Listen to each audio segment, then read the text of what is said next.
Hello, everyone. Let me know if you can hear me and I'm doing the audio correctly. I hope everyone's having a good evening. I got some of my buddies here. Everyone, if you want to Oh, introduce yourselves, let's start with the GOAT, Maury, one of the greatest singers in all of FNAF history. oh, you flatter me. Well, hello everybody. My name is Maury F. Mortimer, and yeah, I sing and I make theories as well. All right, let's move on to Absol, the goat of Hi. knowing weird knowledge that I need to actually understand the books I'm reading, Yes. who saved me when they Yes. messaged me and were like, "You missed all this field stuff," and I was like, "I don't want to look at that." And then I was like, "Oh no, no, no, that's important." Yes, I ain't yes. read that. I'm the like field occultism expert. Also psychology. You'll be learning about that one when the B7 video comes out. Oh boy, oh boy. Yo, And now, last but certainly not least, the goat Theffy. hello. I'm not in the thumbnail because I don't have a pointing wojak. I asked everyone for Uh, like a Now, PNG of them so I can put it in the thumbnail, and I got hit with two pointing Wojaks. I'm like, okay, that's what we're doing. you can put my I don't know, my Fentling in the thumbnail if you the want. Or Fetling. it's too late now. What if we were all Uh, pointing at the Fentling? yes, yes. Oh, Have them all point at me. I'll DM you that. But hello everybody, how are you doing? All right, so we're just doing a little casual chill stream. As anyone watching this might be aware of, T-Dreads has been absent for this week, so I've been the resident slop streamer. This is why this is my third stream this week. And we decided, right, instead of, backrooms lore, what is that? Instead of whatever me and Unwithered Truth were talking about, what is that? This is going to be a real intellectual discussion. Okay, And absolutely. oh we're yeah. probably gonna talk. You guys should all start a timer when we start talking about the Bible. Or Star Wars. Oh yes, yeah. We Yeah. no, Well, because I we keep nope, I'm getting not derailed talking about talking about the Bible nope. on Deltarune This isn't streams. My this gosh. isn't my stream. We only talk about the Bible on my streams. All I right. Guys, I'm gonna use my angelic powers to make sure everyone likes the stream. Oh, Yes, thank you, there we EY. go. There we go. Thank you, EY. All right, Absol, you want to Um, explain what's going on here? Yeah, so I had a little thought about the GiBi's News Tales video because I've read Tales and Frights, but it's been a while since then now, and kind of did not initially connect the like quantum immortality thing to the ending because I was not fully field pilled at that point. I think I'd not even discovered Lynn McTaggart. And I just It's a good point. my kind of interpretation of the ending now is that it is the whole like because it's all in Maya's head, like the universe is Maya's observation of it. And then it she can't die because she is the universe. It's like a little bit of an inversion of like what the concept is. She's not going to alternate universes. There's a universe inside her head, and because it's simulated digitally, they're not able to simulate the whole complexity of the world, so they start culling all the other NPCs. Yes, I think that that's the most likely intended reading. Now, there is information about this story later in Tales, and I knew that going in, but I kind of wanted to read the story as if, that further information wasn't there. And I think that the booth creating a VR experience that then runs out of data, which is why the NPCs are all blobs, or quantum immortality were the two most likely. Yeah, and then Sirius saying that like Sirius in chat saying quantum immortality is nothing to do with the field. They're both like pop cult because field is the actual concept in quantum physics is practically irrelevant to Five Nights at Freddy's. It's all about quantum mysticism and like Yeah, the it's all pop about the culture bullshit. understanding because I'm pretty sure the actual like many worlds interpretation is very much something that like has been twisted by the layperson because it's not Yep. about decisions, it's just about like the directions protons take, and Yeah, no, we it don't is really many understand enough about stuff decision making to connect those two. many world stuff has been taken as a narrative trope to mean every choice you make creates a branching path because it's useful as a narrative device. Um but like the actual many worlds interpretation is just, oh, in this universe, this atom moved this way in this exact moment, and then in the like exact parallel universe, that exact atom in that exact instant moved a different direction, and Yeah, that just Yeah. infinitely spans outwards across space and time. Yeah, and like which if your atoms were in the wrong position, like high chance you just die. Or like yeah, so it basically means, there are infinite universes in which literally everything happens, which Mhm. means there are infinite universes in which the only thing that's different is one, quark or whatever. But like you were saying, the way this is used in fiction is there's a universe in which you made you flipped the coin and it came up the other side, so you did a different decision. Like that Yeah, universe does exist, and so then it's up to yeah, Marvel, DC, Futurama to be like, oh, and we're gonna compare and contrast these universes. yeah, I yeah. always 'Cause like across even like when like multiversal fiction, that is usually how it works for the sake of simplicity. Like Marvel and DC as multiversal comic series and now movie series as well, have like simplified it to be like, and this is Earth 616 where everything is normal, and this is Earth 617 where Spider-Man died like 5 years ago. I don't know if that's actually 617 or whatever. Theffy, But that's on like, you. you know, What did I do? Which I just Marvel universe does Spider-Man die in? probably many. there's a lot.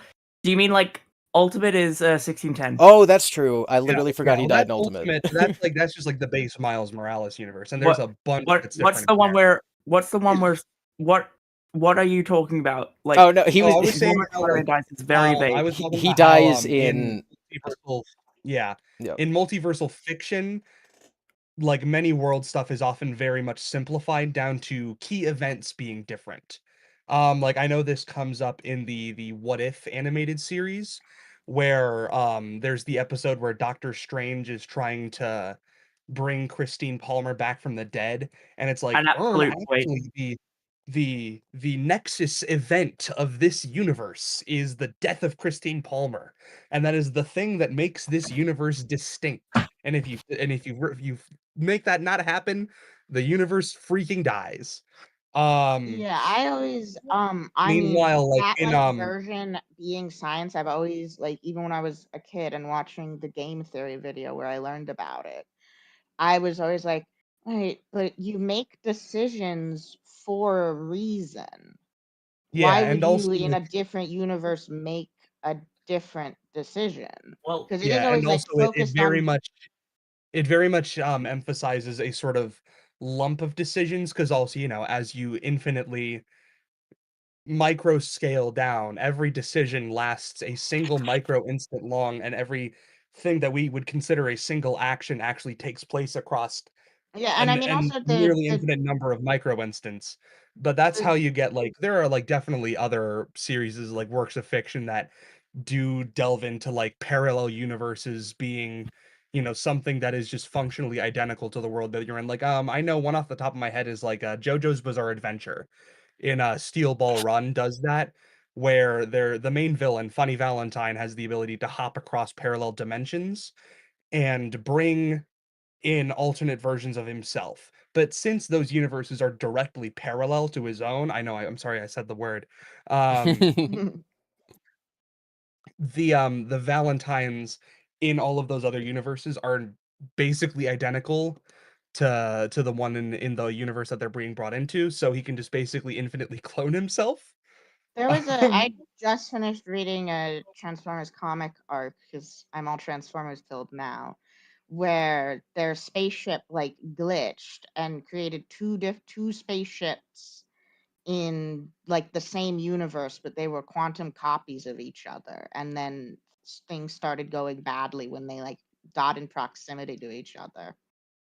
yeah. And like that was interesting because it's the same universe. I think there's a Star Trek. I think they do that in Star Trek where it's like Oh, I quantum haven't seen Star doubling. Trek, but they absolutely do that in Star Trek, I can Yeah. assure you that. Yeah, I there's the mean, they've evil done most universe. things in. Oh Yeah. yeah, I know there is also a mirror universe Transformers thing, and I know there's also. I'm vaguely spoiled. There is a universe where someone creates a universe in their head where the comic that they're in is the only piece of media that exists. That's crazy. Because I'm assuming this is just Transformers IDW comics, right? Yes. It's the really good nuanced one that I've become obsessed with. Yeah, thank you, Hideki1685, for appreciating the funny Valentine mention. Thank you, ball. But we're not here to talk about that kind of Yes, quantum how this relates to gobbledygook. Five Nights at Freddy's We're is here to one guy mentioned quantum suicide in one story, or we're here quantum to talk immortality. about a different kind of quantum gobbledygook. Yeah. There's always a universe where the gun jams, so I'm safe. So I'm safe. Oh yeah, and I had one thought about the under construction video, and that being like there was like a parallel that I noticed to sea bonnies in that the blob creatures are like blue, veiny, translucent beings, and I'm like, huh, that's like what happens to Mott in Sea Bonnies. The best written FNAF story ever. The actual best written FNAF story. Heck yeah. Whenever I think of what do you call it, the little goopy babies from under construction, I just picture them as jelly babies. You guys Jello. wouldn't know what those are from like, no, jelly babies. From Like, Doctor Who, yeah. yeah, Yeah, it Nah, is like- Jello. very like black. That story is very like Black Mirror, Doctor Who, the It's very Twilight Twilight Zone. Zone. Yeah. Yeah, it's Yeah. very Twilight I Zone. mean, again, I think like you average out all the stories. I think Tales is better than Frights, and part of it is Now just imagine you're in a world where everyone has cancer. This is Twilight Yeah. Zone. My name's Rod Sterling. I'm Rod Sterling. That was some messed up shit, wasn't it? Everyone died well, of Faz cancer. I Well- guess the like quantum immortality is that this is the universe where everyone's cell replicated wrong. Because Yeah, like everyone. I like said earlier, like if because it's actually on the atomic level, like cells are like one level above atoms. Don't cite me on that. And so like the idea that it's the universe where you get 10,000 tails on the coin in a row.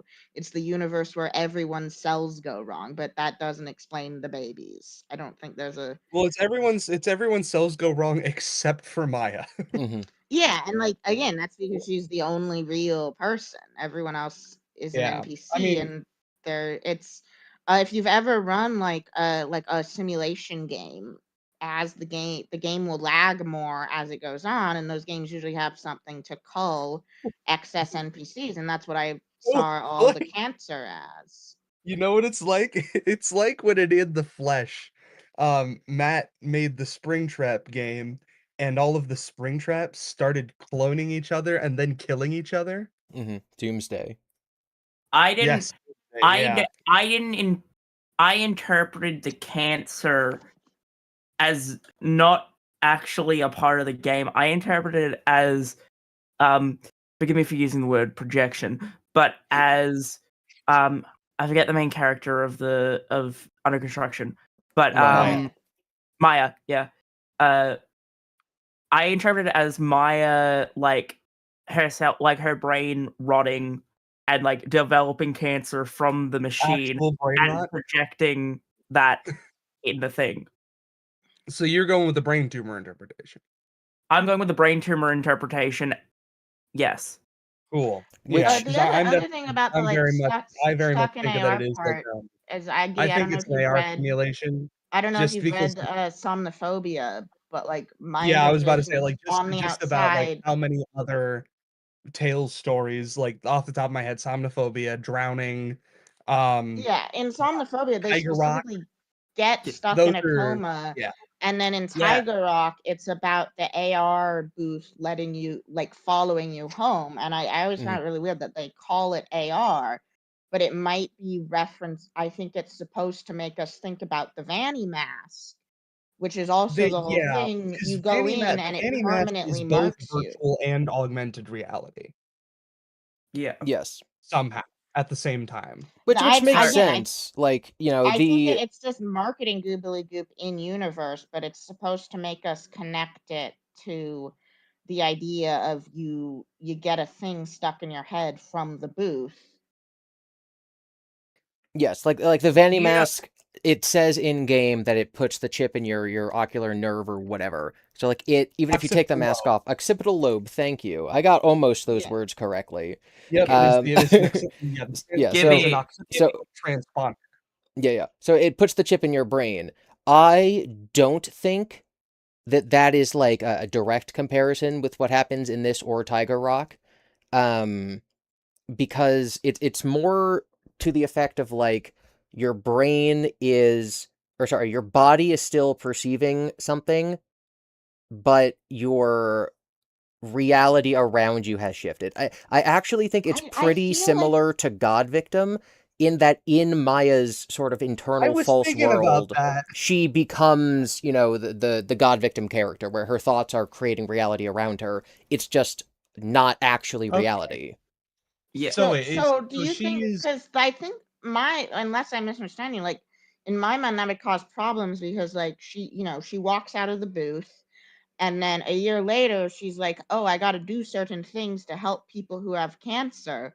In the real world, is she like walking to these places? the way I'm imagining it, because I've read Drowning, which is I imagine you're gonna end up drawing connections between these two stories. In Drowning, which She's Always Nervous made a video on this as well. Um the main character, I forget her name, but she is just in the booth the entire time, and at the end of the story she dies. And her friends find her in the booth just like completely dead on the floor. Yeah, and that Hmm. one also has time acceleration. So Yes, which Yeah, isn't because it it slows down implied your perception. like in Tiger Rock, right? I mean, it's very possible he never actually leaves, but it's like he lives a couple days and then they finally pry the thing open and they're like, "You were in there for 4 whole hours." yeah, and like I Yes, guess that is exactly, more yeah, 'cause evidence that it's Maya does implied not. that yeah, it's implied that it does have a strange effect on the brain where it affects your perception of time. It's just in Drowning, it is very specifically like a story device that is used where it's like, "And this specific thing slows down time in your brain, so it makes you feel like you're doing this for hours." And that but, in other stories, it can definitely be, like, implied to happen Yeah, on and it is some the level. same booth in it's the same booth in Tiger Rock and Under Construction. Is Ha- it? Is it? Have, Yeah. Okay. And So have they you? they're like way more consistent about putting things in the same setting mhm. in Okay. Tales. So they like I think it's Paps that first introduces the circular pizzaplex design, and then they Hmm. use that mostly consistently throughout most Oh, we're Tales spoiling stories. future videos. No, So no. the gosh, what's the Is it Phobia, Ballora bro? the Ballora climbing one? Clythrophobia. Clythrophobia. Clytherphobia. So clytherphobia strongly implies in the beginning that Haps, Pressure, and Under Construction all happen on the same day at the same time. And it has the characters walk by all three of those attractions. And the one from Under Construction, they say, is filled with smoke and people are desperately trying to get inside. So I think I'm The pretty one sure from Under that one is Construction, Tiger Rock is because it that also Have you? connects to Nexi. And I'm pretty sure, I'm not 100% sure, but I'm pretty sure it's also the same, either like the day after Mr. Burroughs dies.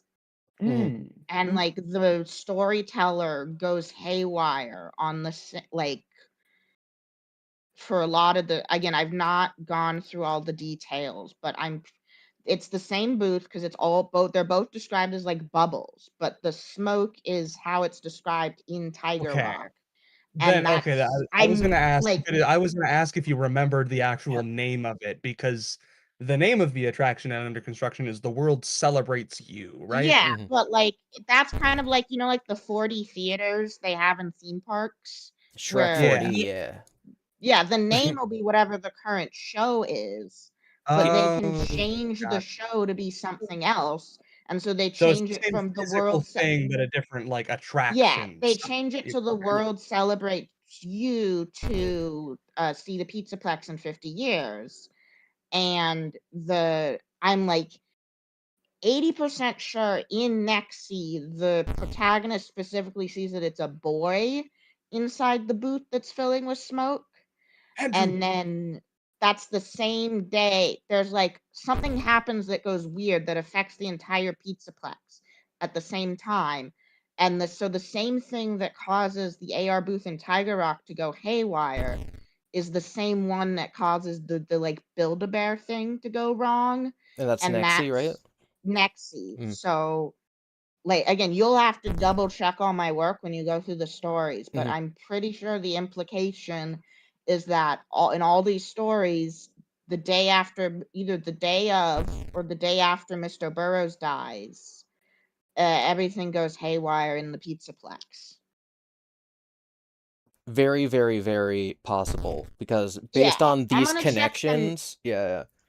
I'm gonna check the Nexi one because I know where like that one is. But Mhm. all the and they use the circular Pizzaplex design pretty consistently. And like referencing other attractions. The only exception is GGY, but I don't think GGY fits in the game's canon anymore because now we got God David. oh, Uh, David. W. Pablos, Gibby, by one the thing way, I thank was you so gonna much. Yes, W. W. Pablo. Pablos. Gibby, one thing I was gonna ask you was well, two things. First off, have you read The Monty Within yet? No, I'm about halfway through. I'm currently reading Bobby Dots Part 1. Oh, It's remember when you get to the Monty Within, there's also a whole ass novel you gotta read. Yep. yeah, the Monty Within is my favorite story.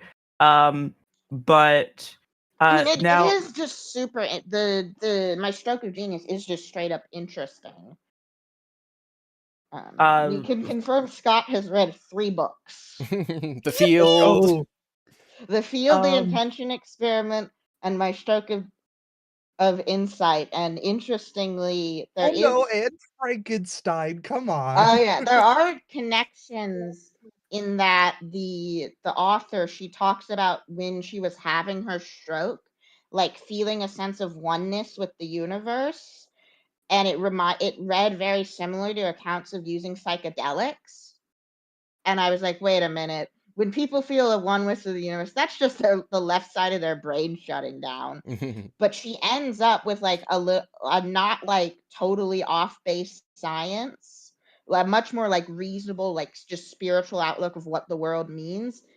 Not like I can heal people with my mind kind of thing, but it like Lame. works with the field. So Dude, Because get in the touch with the fucking field, man. because the Field, I mean, we talked about this, but it's like the person with they're missing their left lobe or their right lobe. One of them is like it allows you to have a sense of directing the yeah, field while lacking a sense of self. Oh, I the thought it was. left brain is the one that's division between yourself and the universe and stuff like meditation or I didn't think they'd removed. No, I thought they just severed the corpus callosum. Did they remove a yes. whole lobe of the brain? No, okay, so yeah, it's severing the corpus.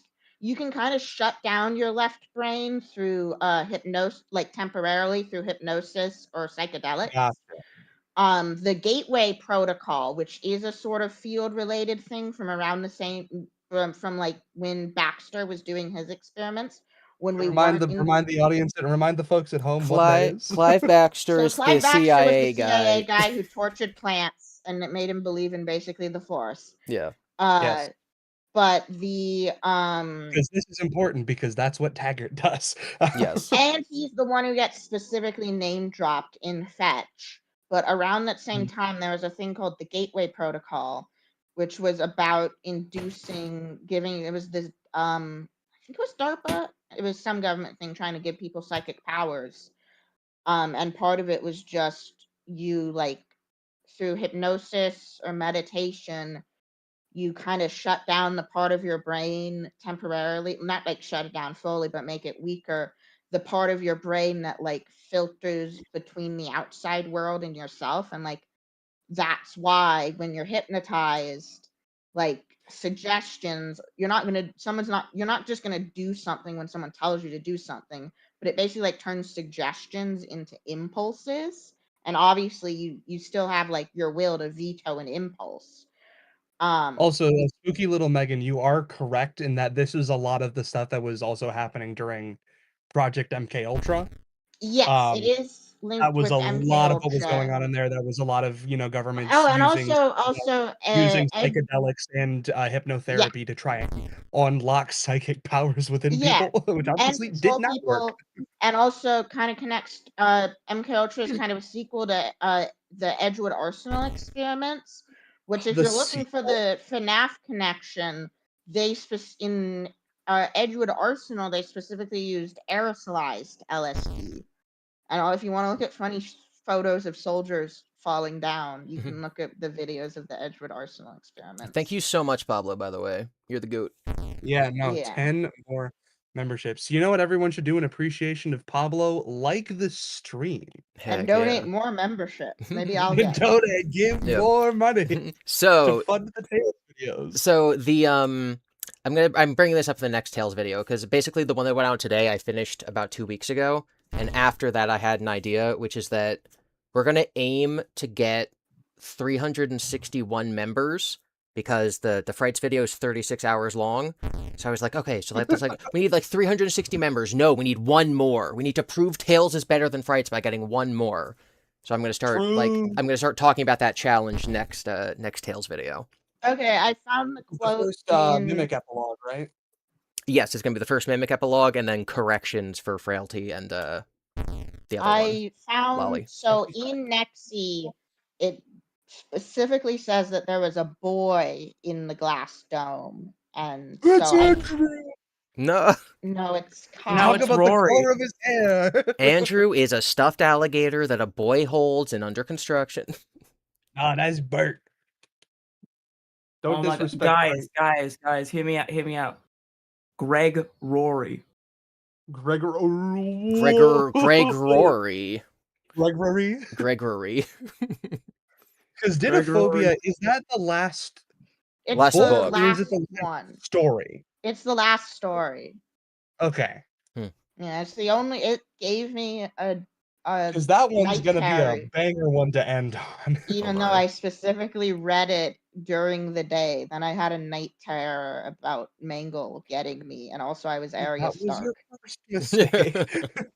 All right, tell us about the Nexi quote thing that you said you found. So I'm trying to find the because it just says Astrid forgot all about the boy in the glass dome. I'm flipping forward in the story to find where she first encounters it. I think I forgot to highlight it. And also there's like a bunch of it's doing the thing where they introduce the character in the Pizzaplex and then they do flashbacks to show like her character. So it's a lot of Non-linear stuff. Yeah. Yes, and Swedes. So beautiful, so delicious. They got Swedes in this one. So did you say that was supposed to be Tiger Rock, or that was supposed to be? Yeah, it's Tiger Rock because it's a boy. Okay. And it's it's the protagonist from Tiger Rock? Kai. Yeah, I forgot. I didn't like the Ballora story, so I've not looked back at it.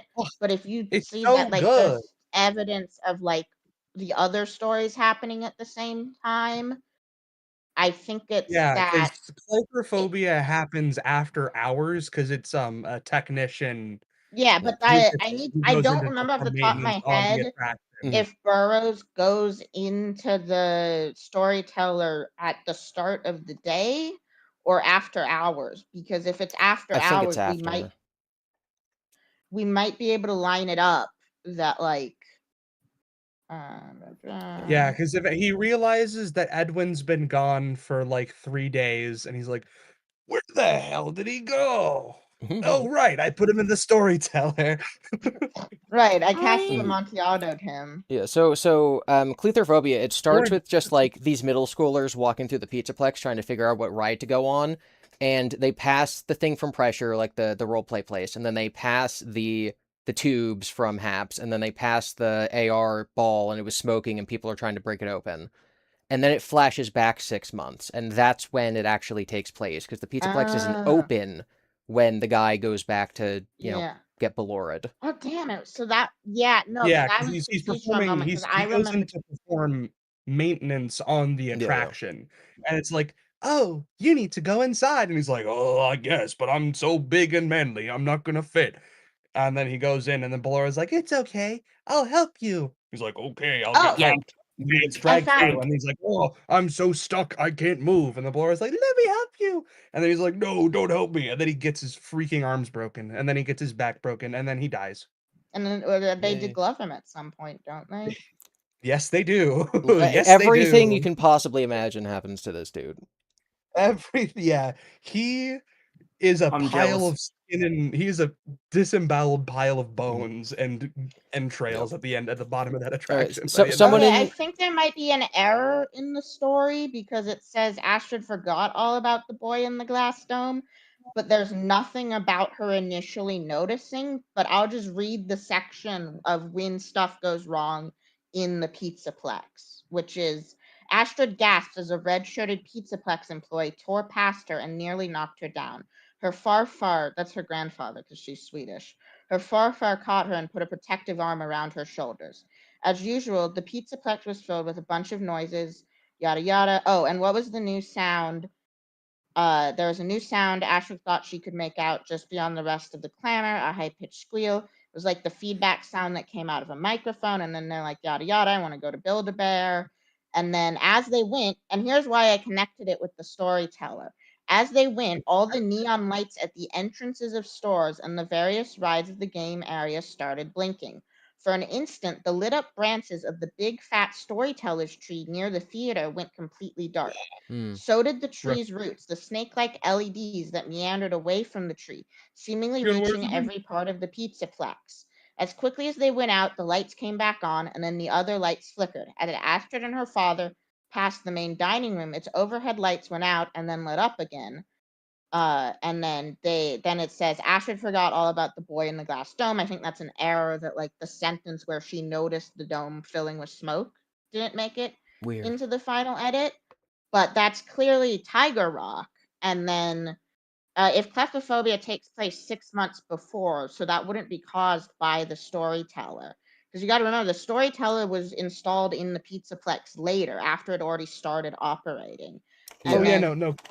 Clythrophobia was simply a like, an Malfunctioning instance Ballora. of no, it was just doing what it was intended, it's just he wasn't supposed to be in there, yeah, and if then that pressure is not actually the result of a technological failure. well, Like, Correct. pressure's just a guy getting spring locked. pressure's a guy getting spring locked and another guy trying to LARP as William Afton. Mhm.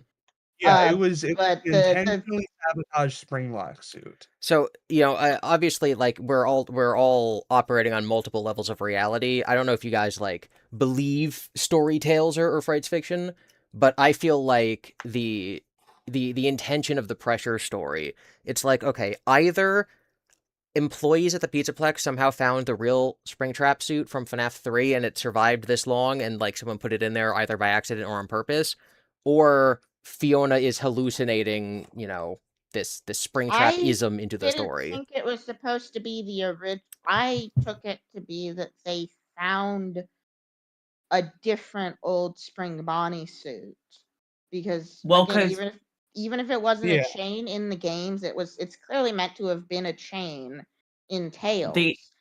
the only thing with that Absol is it's described that the suit itself smells like rotting flesh.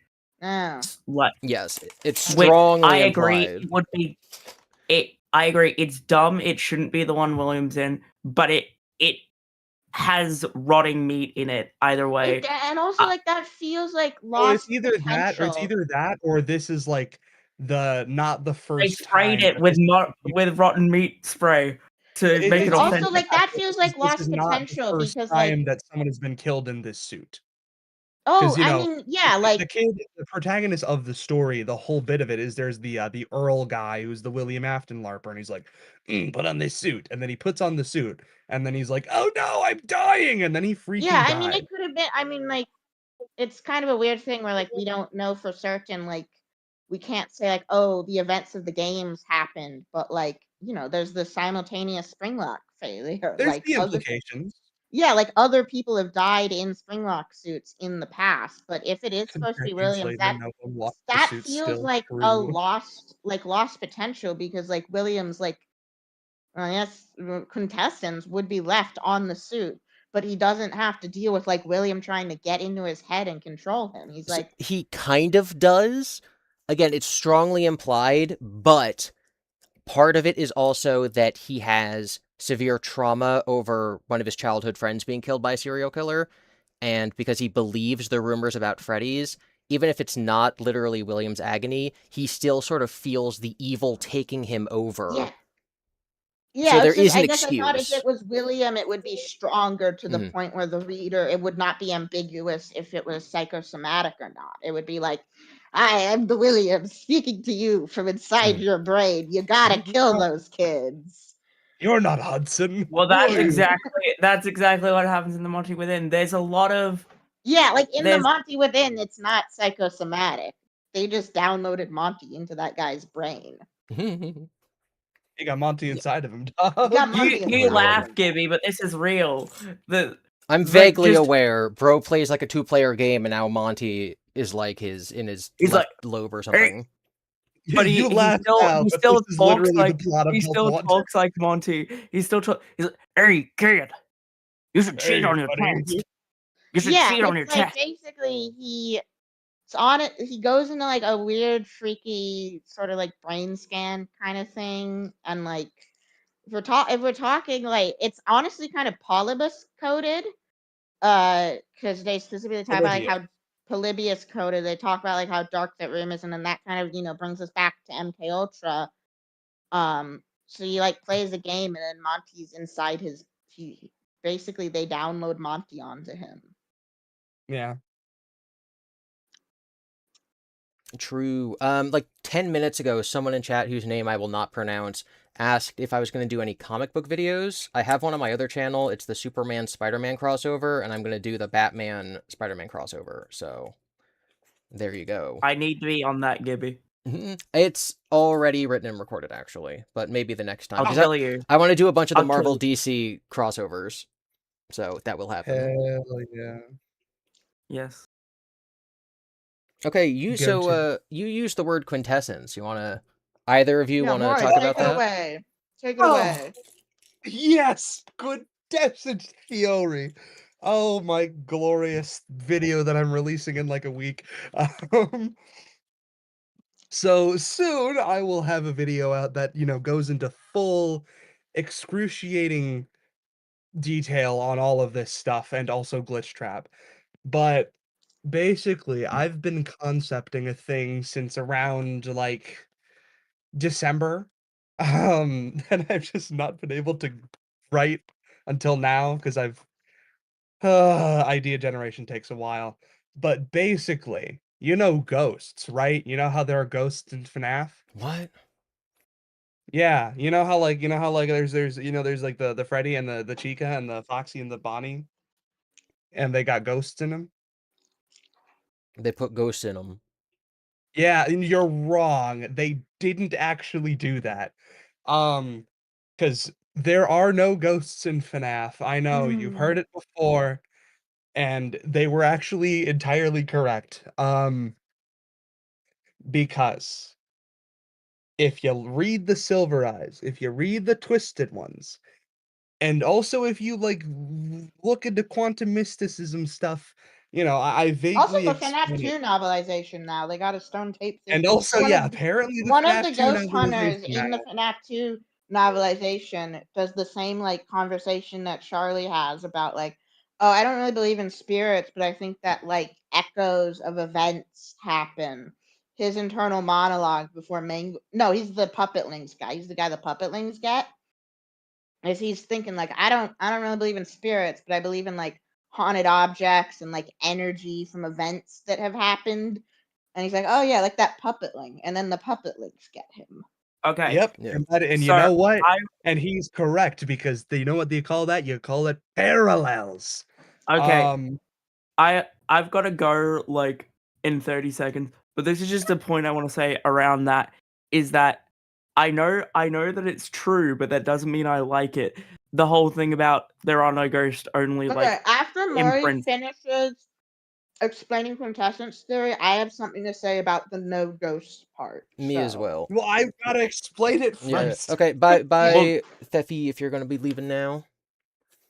But I'm gonna be leaving. I was just gonna say Well, that no ghost makes no sense because Mhm. why do we have to set the spirits free if they're not Yes. actually the spirits? Okay, bye. Exactly. well, So I played that part.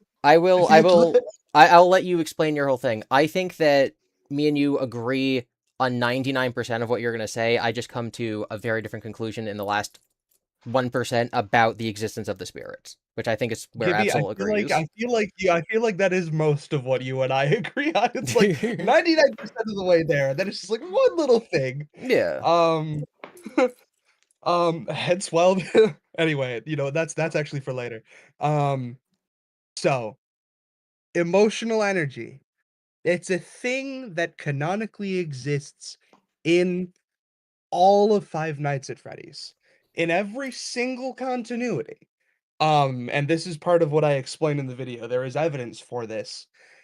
There is evidence that if there are not, like, even if there are just straight up souls, because, there certain things that you see, like, like the MCI. The example that I use is Circus Baby. For all intents and purposes, Elizabeth Afton's ghost is inside that machine. But what we understand as spirits don't really seem to exist in FNAF. It's more so like you just leave a perfect imprint of your memories on an object that you die next to in a very horrible and violent way, and that basically, like, creates an emotional copy of you, which, is very thematically relevant to Five Nights at Freddy's. So, like, just for me being technical about it, I have to say, yes, there are no ghosts in FNAF. There is just, like, almost the exact same thing, but emotion magic because Scott Cawthon hates everyone. Um, and he can't make his gosh darn story simple. But how this translates, it's like, okay, Charlotte in the movies. She's not really a ghost possessing the puppet. It is just all of her rage and that singular emotion that she was feeling that she got stuck in that funneled into the puppet and created this rage ghost of Charlotte. That is not an actual that isn't an accurate reflection of who this kid is, hence why she acts so uncharacteristic for a child. Which, yes, this is me defending the writing of the FNAF 2 movie, but I don't care. It works for the theory. I'll say this movie's better written than you think it is if it means my theory's correct. And you see this with Jake and Andrew and William Afton and Frights. It's like, oh, it's not really their entire ghosts. It is just Andrew's agony and revenge for his vengeful emotions for William Afton in the Stitch Wraith. And it's Jake's happy memories put into the Stitch Wraith. And it's William Afton's just sheer evilness that gets put into the Stitch Wraith. And it is flattened out versions of yourself that is focused on the primary emotion that you were feeling when you died. Um, and how this happens in the games is because, this was like the first time Scott was really playing around with this. You see a lot of the ghosts is gray because you don't really get a lot of emotion out of the MCI kids besides we're kids and we're dead. Um, and so they just kind of like show up as sad because I guess, they were probably crying when they died and they were stuffed into the suits or stabbed or however exactly they died. Um, but you don't see a full-fledged child in the games. You just see this one reflection of them. Um, the only times you really see true undead people that are exactly who they were before they died is like William Afton. Um, because it can be argued. Let me ask you two this. Do you think William Afton died when he got spring locked? No. No, because you can hear his heart beating in FNAF 6. Yeah. Exactly. This is actually a So big part of one of my next theories. I don't think he died. I think he's being kept alive with the remnant agony isms. exactly, yeah, he's keeping himself alive through sheer force of will and also remnant, probably. But, Bro's So, you Darth know so Maul. you're kind of like, Well, I'd just like to say, Matt, you're kind of just looping around and like, What? the basic idea is that quintessence is like agony, but also other emotions, and it's yes, remnant and when that it's is that not. is the main conclusion of it, yes, Yeah, it's remnant, thank you not for directing me fixed back on the path, I was rambling. into But yeah, metal. And what I want to quintessence say about the not being ghosts part is I name dropped stone tape theory before, which is a term for back during the 19th century, people were trying to do science to explain ghosts, which like, very relevant here. And one of the big ideas was that it wasn't people's actual immortal souls that were ghosts, but rather exactly what Maury just explained, that it's like echoes of emotions. But the thing is, it's not that they said, oh, ghosts aren't real. They said, this is how ghosts work. And when you're yeah, writing a story where something that doesn't exist in the real world exists in yours, you get to define what makes a Exactly. ghost in your world. And I think yes. I guess my objection is more semantic, that I think saying there are no ghosts, I mean, even if we go back to like Scott being religious, a big reason why I think we shouldn't focus on Scott's religiosity is because, especially when it comes to stuff like the paranormal, like different branches disagree.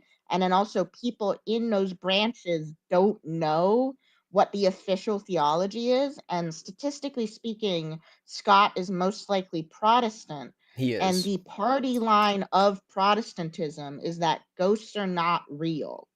If you think you've seen a ghost, that was a devil. Yep. And this is why stone tape theory was politically useful for occultists in the 19th century in America.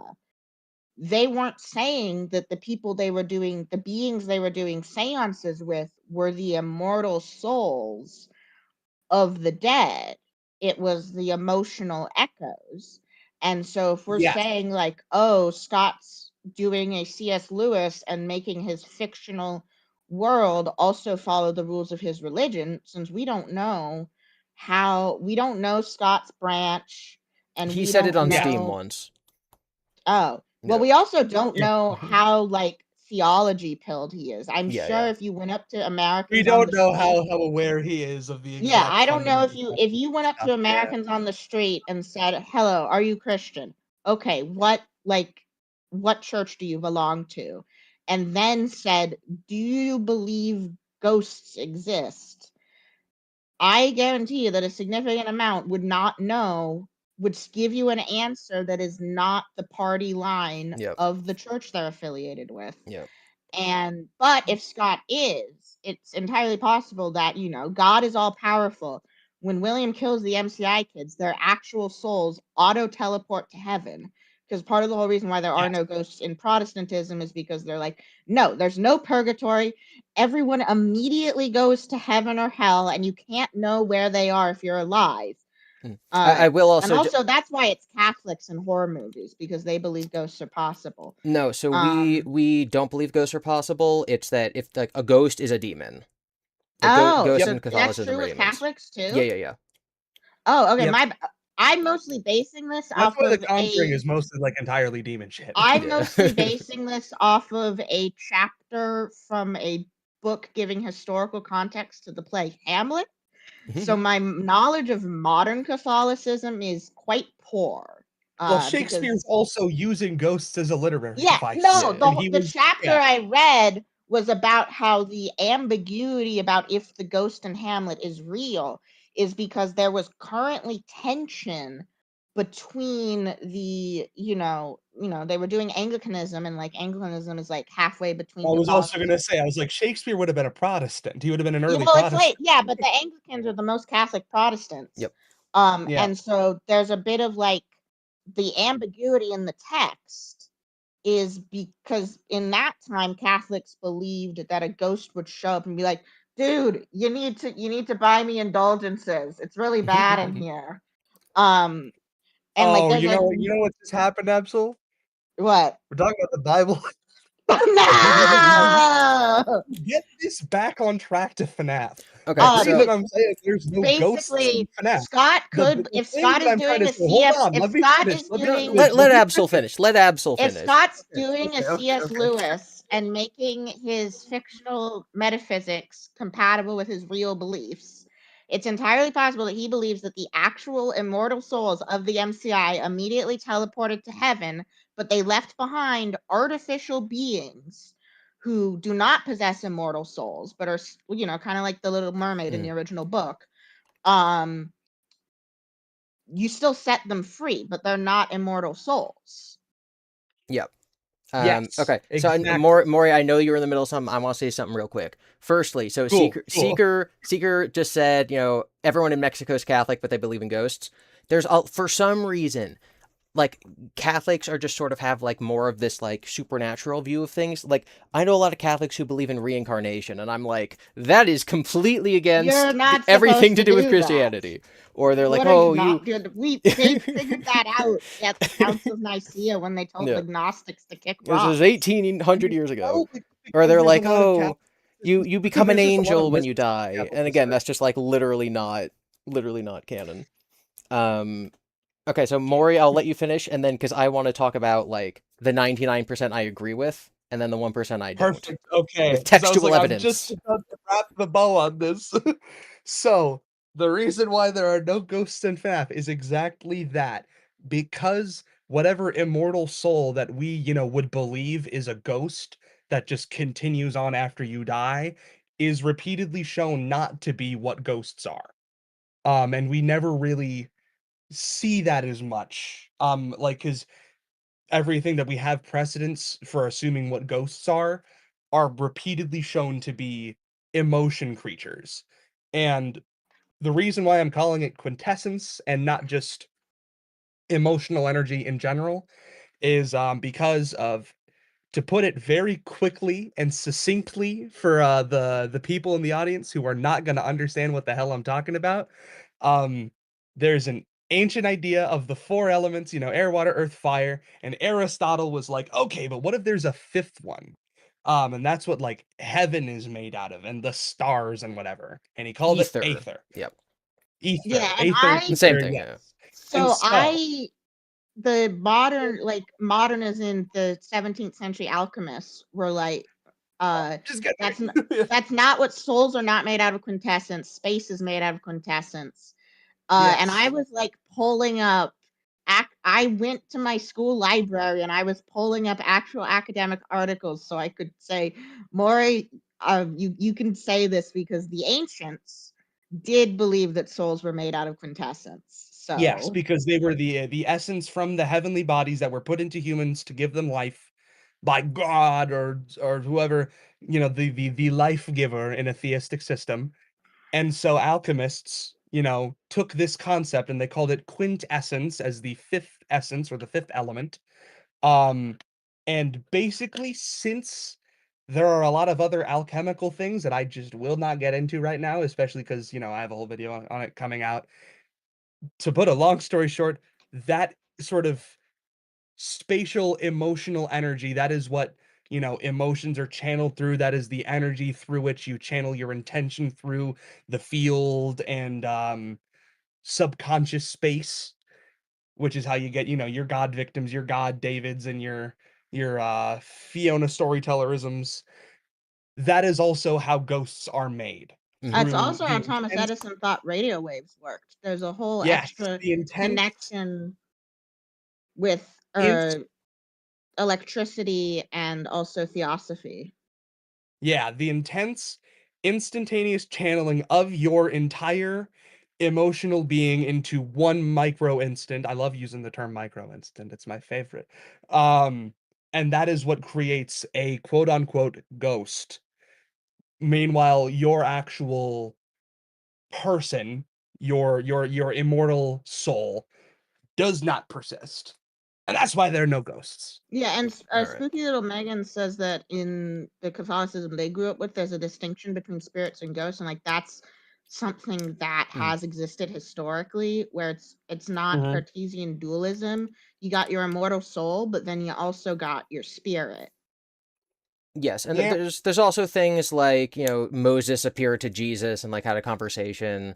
So like there are things of that ilk, but I think if a Catholic were to say, I saw the spirit of my grandmother, then, you know, the Vatican would be like, that's a demon. Don't talk to that. Call your local priest, please. All right. So, Maury, you and I worked on, you know, talking through a lot of this stuff quite a while ago now, Yes. because your video's been in Quite a while ago. development. My video's been in development for a long time. I have an editor, and I'm gonna bully him tomorrow to edit it more. I'm not thinking We myself. we we we're gonna be using the terms the exact same way, where quintessence is the word we're using for the self. Yes. And And I'm also all using such energy that is projected from the self. flux as the word for emotional energy. So like Right. agony is an emotion, right? But Phineas does Mhm. say that other emotions work, they're just not as strong. And then I believe the moral of the story is Yeah. that Phineas is wrong and love is stronger. So agony and Yeah. love would both be flux, which is the emotional energy, and it is derived from quintessence, which is like the self. So Yes. again, we agree on that Also and the how it feeling. works, you know, XYZ, etc. The reason I think that they are literal souls, as in the children are not in heaven and one with God, is because why else are we bothering to free them?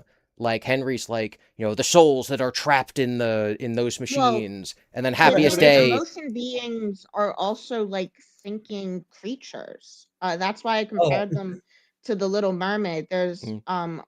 a tradition in like Christian folklore where basically, you know, when Christianity rolled up, they had all these like folklore creatures, like the Nereids, and no, that's the Banya, where they were like, well, that's not mentioned in the Bible, so these are like thinking creatures, but they don't have souls. Mhm. And Charlie is Charlie is a quintessence being, not a Oh yeah. like naturally born human, and And we're that's in her head all the yes. time, I'm and gonna say that's where we disagree. Yeah. we know she's a fully sapient creature. Yes. And so I think you still need to And set I the know we've spirits debated on that for a bit. we still need to set the spirits free because they're thinking creatures that exist and are suffering, and Henry's decision is you should not be existing. Mhm. And also my specific rebuttal to why are they, you know, why they need to be set free, because they're killing people. Well, That's the one like consistent element that we've had since FNAF 1 is these spirits, whatever they're doing, are killing a lot of people. They're very angry and they want blood. And so In the best way to get them to stop killing people, which is no, also they're what's like carrying the the the Mimic Sith. story, is to dispel that emotional Yeah, energy we're and like to let it it's be like free. the Sith spirits in Star Wars. We're hitting the other yeah. timer Oh now, no! It's a where true gift the now. only Force ghosts have their actual like selves still existing. Everyone else is like caught between life and death because of their emotions and the power of the dark side. Yes. And so like they've not cheated death because George Lucas was like, no, that doesn't follow my themes. Uh Mhm. so they're like Sith spirits as opposed to Force ghosts. I think the Sith spirits are very stone tapey. Yes. Before I do want to we'll rewind and maybe like describe stone tape from the beginning. I do want to address Oh, two like, things. Two things in the side chat. Someone said, "Is it worth looking into Scott's branch of Christianity?" He said it on either Steam or Reddit once because someone asked him if he was Catholic because of Father Arthur from Man in Room 1280, and he said no, he's, you know, whatever. So he has said it somewhere. And then probably again, you know, It'll be I so funny if it's like the one branch that does believe in ghosts. it's like Baptist. It's like something normal. Yeah, It's like it's Baptist or something. and again, I'm a we Seventh-day can't Adventist. we can't say it for certain because one, not every writer with religious beliefs is like C.S. Yeah, Lewis, where exactly. the fictional system they're creating is like an elaboration on their beliefs about how the real world works. Yes, which They is could say like, I'm creating a world without a god, which is not how this world works because this is fiction.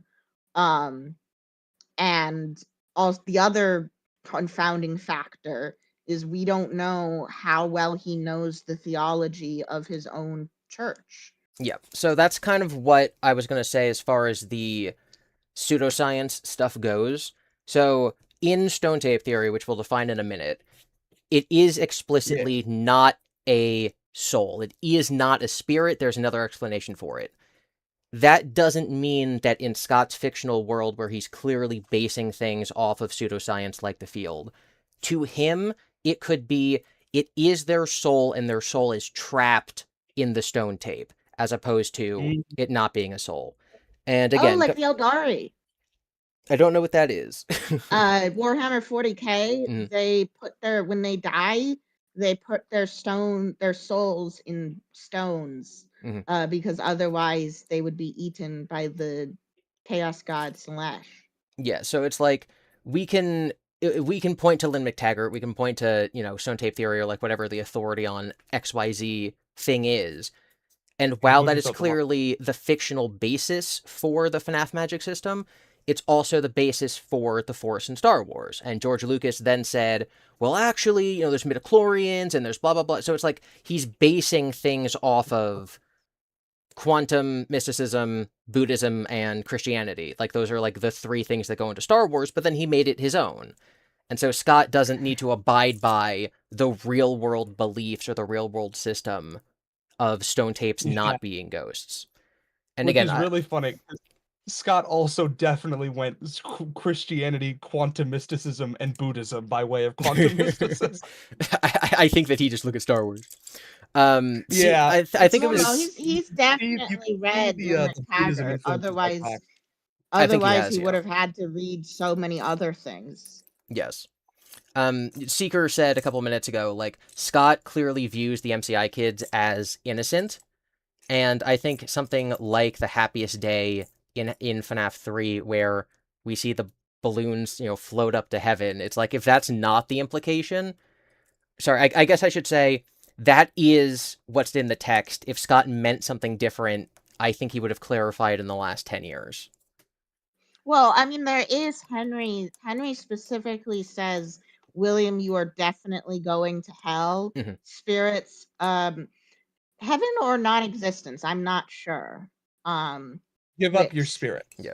yeah, He which says, if we're perhaps saying, more. Yeah. yeah, if we're saying Henry is here being a reliable narrator because we don't have anything better, And I don't believe that. Just off record, William I do not believe that. William never died. Mhm. He's a natural born human, so he's going to hell. But the spirits, he doesn't know if they're the immortal. He's like, maybe they're not the immortal souls. So I'm just then gonna check this breach just in case. they're returning to the field. He said there is something and perhaps more waiting for you. I think it's like there's You are yeah, he's trapped. like I think it's You will. peace. There's peace and perhaps more. Yeah, which to I'm me sounds he's like for non-existence or most of heaven, you. not Yeah, I got sure. the exact text brought up. For Mhm. most of you, I believe there is peace and perhaps more waiting for you after the smoke clears. Although for one of you, the darkest pit of hell is open to swallow you whole, so don't keep the devil waiting, old friend. So yeah, he's talking to every single person in there. So like, obviously MCI kids, Puppet, what's Mike, the other one? Elizabeth and William. And Mike's a little Elizabeth different. and he's already talked to Michael. Yeah. Yeah. Because also Michael is the same situation as William, where he's Mhm. still alive in there. Yeah. He didn't die. Yep. So I know some people disagree with you on that, but he's not dead. he at the very least is not currently dead. Yes. Whether or not he died and came back or something, therefore he can be the one you should not have killed, is a different argument. He is not currently dead. Oh boy. Yeah. Mike is Jesus. So At the time of him saying that exact speech, Mike was alive. Mike had Yes, not yes. died yet. So again, I think that, Henry and Baby both using the word soul, give up your spirits. The fact that, Mhm. in UCN, Bonnie is like, what is this new prison? Is it you trapped or is it us both? Charlie in UCN is like, I'm not scared of you anymore, but you have to stay out of my way, because she's still trying to free the spirits. Yeah. And I think that if it's just putting something out of its misery, then they wouldn't talk in these kind of terms. Yeah. Well, I mean, from Henry's perspective, because this is also just me being like, I don't believe that Henry's being a reliable narrator throughout that entire speech. Ugh. I think he's fully high on his own supply and is just being grandiose. Um, but you can obviously disagree with that. Yeah, yeah, yeah.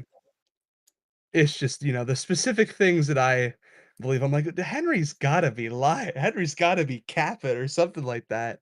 Henry got hit with Um, the old retcon retcon Henry make got reflecting. Mhm. No, being I'm an trying to unreliable say the narrator. like retcon reflecting poorly on your character kind of thing, because Yeah. now it's like you're because now the whole like wound first inflicted on me thing comes off of very like self-involved, like not Yes. exactly impossible, but like it has different character implications than was intended originally. I think that's why Yeah. Scott It's crafted. So, um, I think when first inflicted on me means Charlie's death. Are you like implying that there might be like a Fall Fest or a David Maury in has the there? theory that it's before he destroyed Murray he MCM, he destroyed Chica's Party World, which was Henry's Yep. company. Hmm. Yeah, I say the wound first inflicted on me is just William ruining his business. Oh my gosh. Um, And then Henry Also takes because I the don't believe that same Charlie was lead. the first death, so Sigh, Henry takes sigh. the lead engineer, and even if Charlie is the first death, that is him kind of ignoring the the underhanded business stuff. I mean, okay, yeah. so my interpretation, and like the reason I believe this so strongly, is because of Scott's actions. I think that when Henry said that, it's because Charlie was the first murder. I think the reason that Scott is telling the modern story the way it is, where William probably killed David and possibly did the Fall Fest fire, is he's telling it in such a way that there's no way Henry would have known that even by FNAF 6. So that what he said is not a lie, he was just mistaken. I think he's Mm, Well, very, I think very that makes. carefully I think doing that again. I think retcon. it's that's why I said like reflecting poorly on your character, because he's like the implication that he's been like investigating William's crimes all these decades, and I think if him not figuring that out again reflects poorly on the character. It's kind of like how R2D2, now you're like, hey R2D2, why did you not like say all that stuff back in A New Hope? Bro knew not And to. like, yeah, he's been like retroactively characterized as a little shit who's good at keeping secrets. Um, and I think ironically, I was on the Transformers wiki page for retcon, and it literally says there is no specific definition of retcon.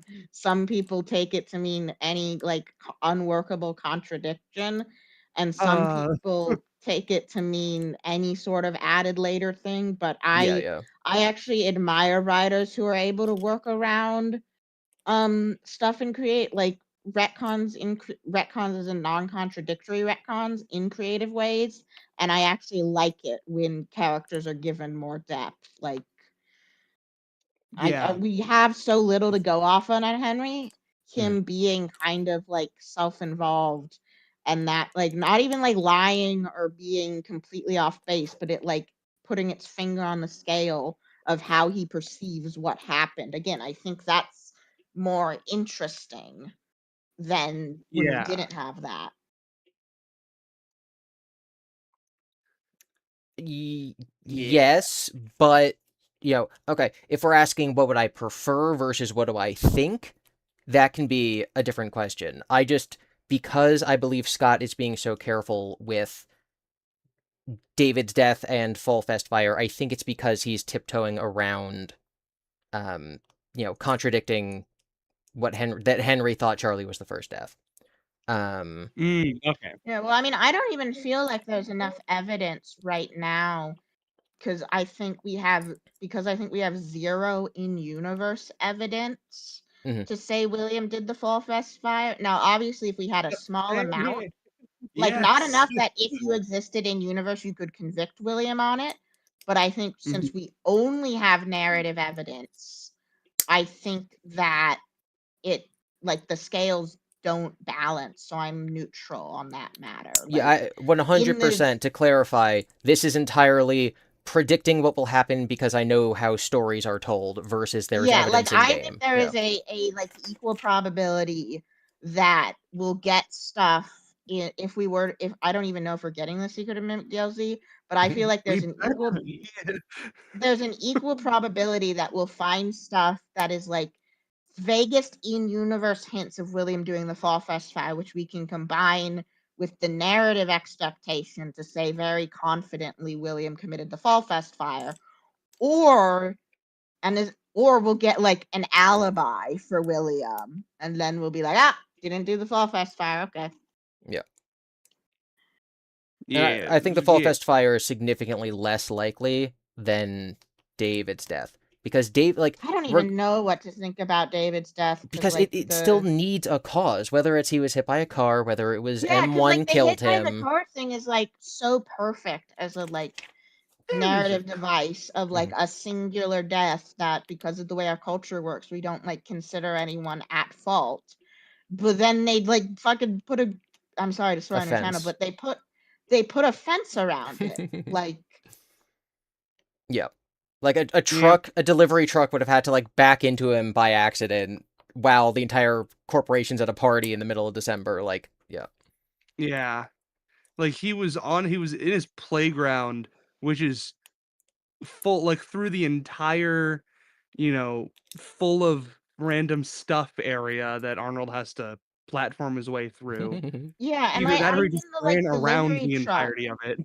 even the delivery truck, which is like what is hinted at from that lawyer tape, there's still a gate between where David was playing and where the delivery trucks are. Yeah. Like It would Edwin also actually made a good decision for once. it would also have to mean that the accident took place relatively soon to when they found him. Because if the truck driver did it, you'd think he'd call 911 or he'd go inside or something. So either it Yeah. Or he'd just just drive away. happened. What was that? Or he'd just drive away. Yeah, or hit and run away. Well, no, because yeah. you can't. You have to come back. It's your job. Yeah. Like Not if you're an awful person, you don't. Yeah. no, because it's like a hit and run. The whole point of a hit and run is that like anyone could have done it. You're not gonna have to return to the scene of the crime. Yeah. But like, Yeah.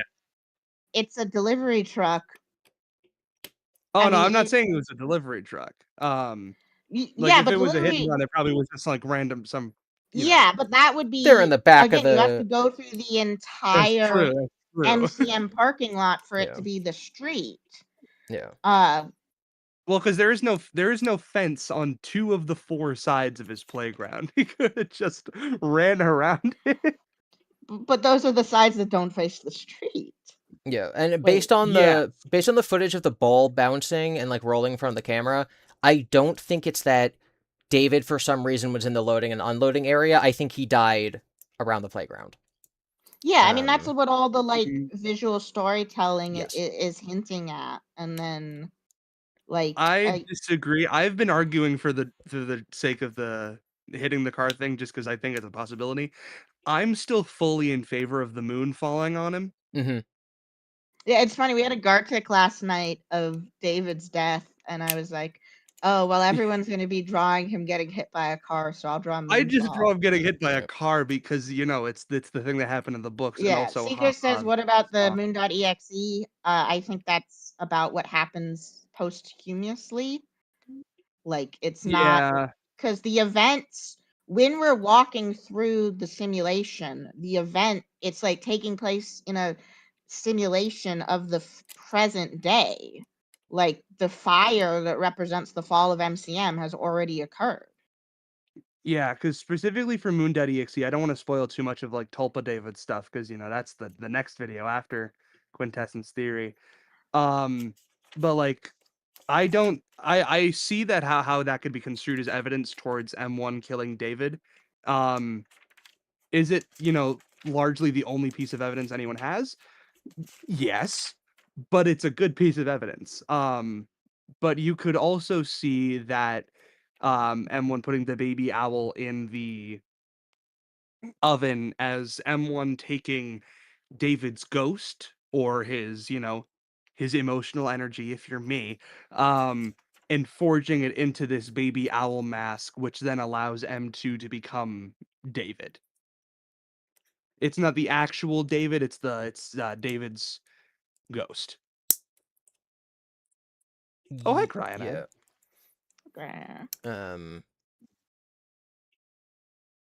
Gosh, I got a little like lost there in all the stuff. I was gonna say, How did David just, die? just as evidence for like again narrative evidence, not real evidence. I forget where I said this first or if it was even public, but I think the William rolling up and killing him and then leaving to make it look like an accident, because it mirrors Charlie's death so well, I think that makes it more likely, especially with all of the repeating of stuff. William goes and kills his business partner's child by driving his car up, killing them, and running away in order to hurt the business. Like, that is how Charlie died. And so having that be how David died is yet another God, David, Fiona, Echo, Field-ism. God victim. Well, I guess pre-God victim, but still. Yeah. Yeah, that's the biggest piece of evidence, which isn't, like literal evidence. It isn't concrete, but it's really good narrative evidence that I can't put aside.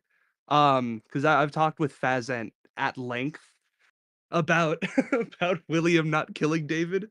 Um, Mostly because of the whole like we don't even Shouldn't see um mm, shouldn't Fazent want William to have killed David? Because Fazent yeah. really doesn't want Henry's words to mean Charlie's death, because he doesn't want Charlie to have died first. Oh yeah, no.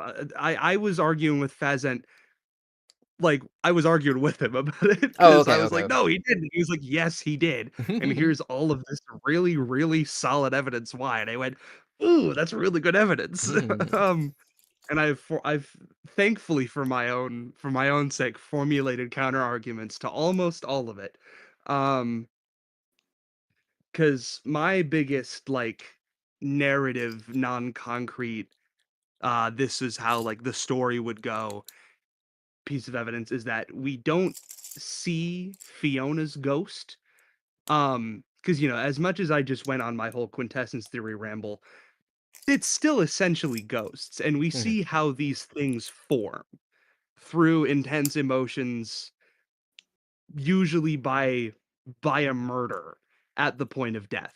There are exceptions to this, but that is generally the rule. Is when you are killed violently by another human, a ghost forms.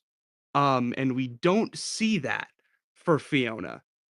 And I don't think we see it for David either. But that's because of mimic stuff. I don't feel like that's good evidence because the ghosts are still like established as location based.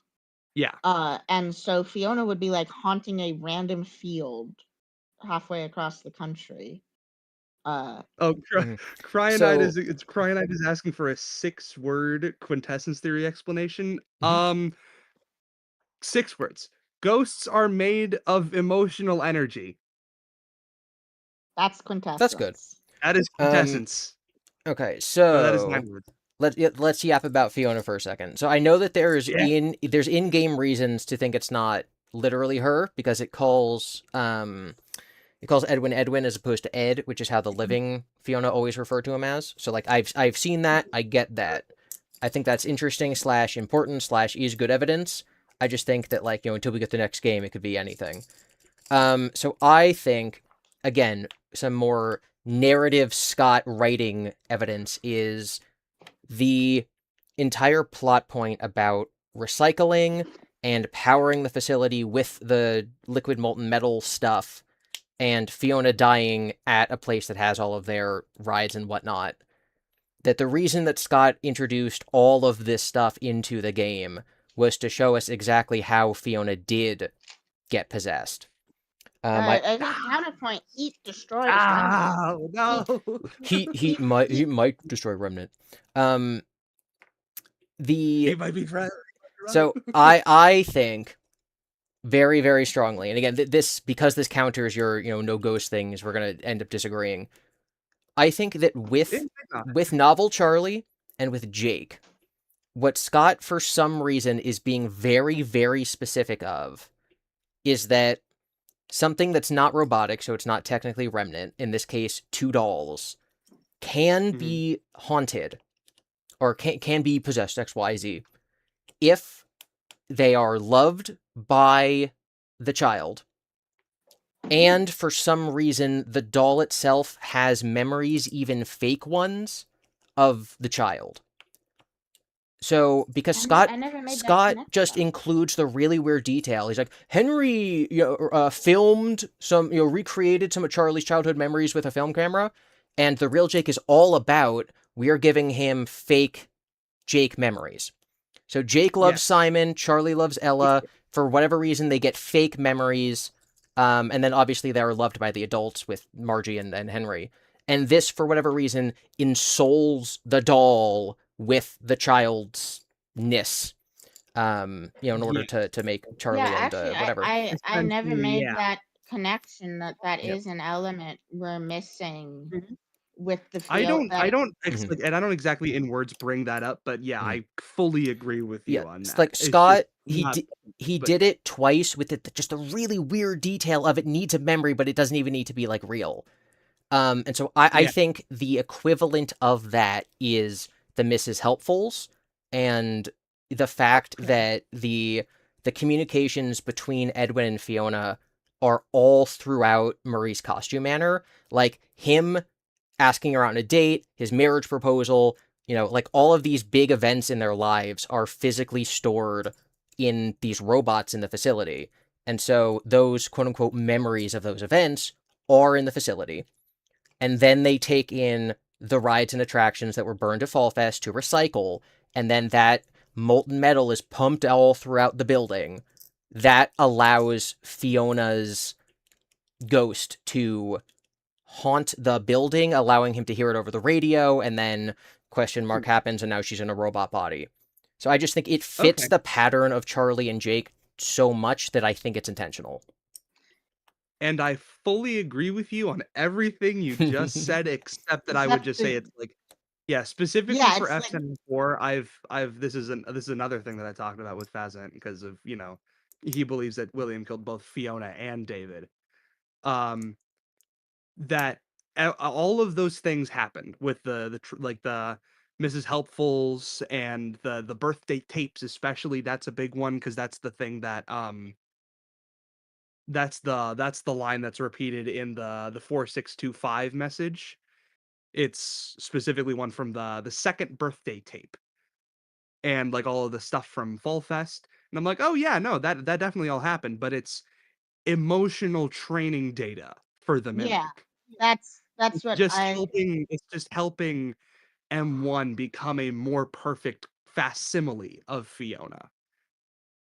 Yes, but the mimics, the metal that physically makes up the endoskeleton, theoretically has the recycled Fall Fest things that would have actual, remnant isms of Fiona in and there. I feel like the first rule we got about Remnant is that like he denatures it. And I think the narrative purpose of the recycling is to set up Monsters Inc. theory, not. I mean, obviously, Mm. I could be wrong. It could be both. Well, too much heat denatures it. They're turning 'Cause it. the They're only melting. It's way- molten, the only yeah. way- Yeah, I was like, that's the only way we see it being transferable is in a liquid state. yeah. Like Yes. I always when I was first watching your video, I was like, I was picturing like microscopic spectral engravings on the metal that's like the code of your soul. Mhm. And I'm like, Remnant midichlorians. well, no, because you did the example of a hard drive. Like Yeah, that's yeah. what hard drives are. And so when you were explaining, and then like the heat causes remnant to become unhaunted, I was picturing like that like spectral engraving melting, and then the state change causes that information to be lost. Yes. And also fun thing about heating stuff up, that produces that it like destroys complexity, but it also releases energy. Yes. Mm. You know, it's big question marks because of how these things are treated between continuities. Yeah. The I think Wait, it's isn't let's heat consistent. remnant? so Isn't heat remnant a games thing? so the blueprints in FNAF 6 is the one that says you need to heat it to stop it from moving around. So basically, if it's just solid metal, it's alive and so it'll kind of move around. If you heat it a little bit, it'll stop moving, but if you heat it too much, then when it solidifies, it's dead. That's actually how Um, people work. Yeah, So What? if crazy. you get heat, But yeah, and in like and when you get a heat stroke, it's because the heat is causing the proteins in your brain to denature. Yeah. in the Silver Eyes, when we see Remnant, it's liquid mercury, consistency. The metal that is famously liquid at room temperature. I'm just saying, like, the consistency, it is liquid metal. Yeah, So it we can behaves picture, like mercury. we picture, because most of us have interacted with mercury and not any other kind of liquid metal, that's kind of how it behaves, because he can, like, put it in a syringe. Yeah. So Yeah, but I mean, like, it is literally liquid. Yeah, both but it's Taggart and Afton do that in Frights Mhm. and the no, novel. no. trilogy. Taggart has this whole machine that moves So the agony down as electricity. yes, because No, Frights what contradicts is itself a Talbert? little bit. Talbert, Does when Talbert he have it is in a syringe? so Yeah, Talbot has Talbert, it as an orange. Okay. when Talbert no, sorry, when Larson goes and visits Phineas's lab in the flashback, and Phineas shows him what remnant is, he describes it as being liquid metal similar to mercury, which is the only time it's described that way It's in not in the Frights. flashback. It's at the end of the story, and it's Talbot, and then Taggart again never uses the word remnant, which was why in my original theories I talked about them being essentially the same thing. Mhm. I put up a photo of, if you've ever seen like the loamy clay to sand scale, like that triangle. Like I use that of like they're the same thing but like different compositions depending on how much stuff, like did they die, was there metal involved, stuff like that. Yeah. But what Taggart does is he uses like electrically transfers all the agony to concentrate it into the stitch wraith. Yes, you can move the agony with like light or whatever, or electricity, but it comes in, it's visible in the blue light spectrum for some reason. And then when Andrew is sucked into heaven, it looks like an aurora borealis. Aurora borealis. Ooh. At This time of year, located entirely within your kitchen. Localized entirely Localized Yes. entirely within this warehouse. May I see it? No. No. What was I saying? Oh, the Frights is weird because of the heart-shaped pendant, which is made of Renell's remnant, and Renell is still alive. And if what is in Frailty is similar, you would think that the dust particles that get scraped off, they're not destroyed, they're not melted. They still exist. They're just smaller. Yeah, They haven't been atomized or they haven't been heated up. They're just smaller. Yeah, Well, they just dependent, transfer I their assumed this properties was. into the I person immediately. interpreted that as not being Jessica's remnant, rather Mhm. it's Michael's situation, and the part where it would be like if you hooked post-shoot Silver Eyes Michael up to. Michael. Oh no, you mean Games Michael? No, Games Okay. Michael is kept alive because of other people's remnant. Yes. And if you hooked him up to a machine that sucked out all his remnant, he'd die. Yep. And my interpretation is Jessica is using other people's remnant to keep her alive. And then by giving that remnant to other people, they get to stay alive. And then she dies when she doesn't have any left. Yes, but I think so Michael Brooks in the books gives some of his remnant to Carlson, I think. Carlton. Yeah, he Which gets injected with yeah. the remnant taken from the not blob. Yes, Well, but William, yeah, so the specifically that happens.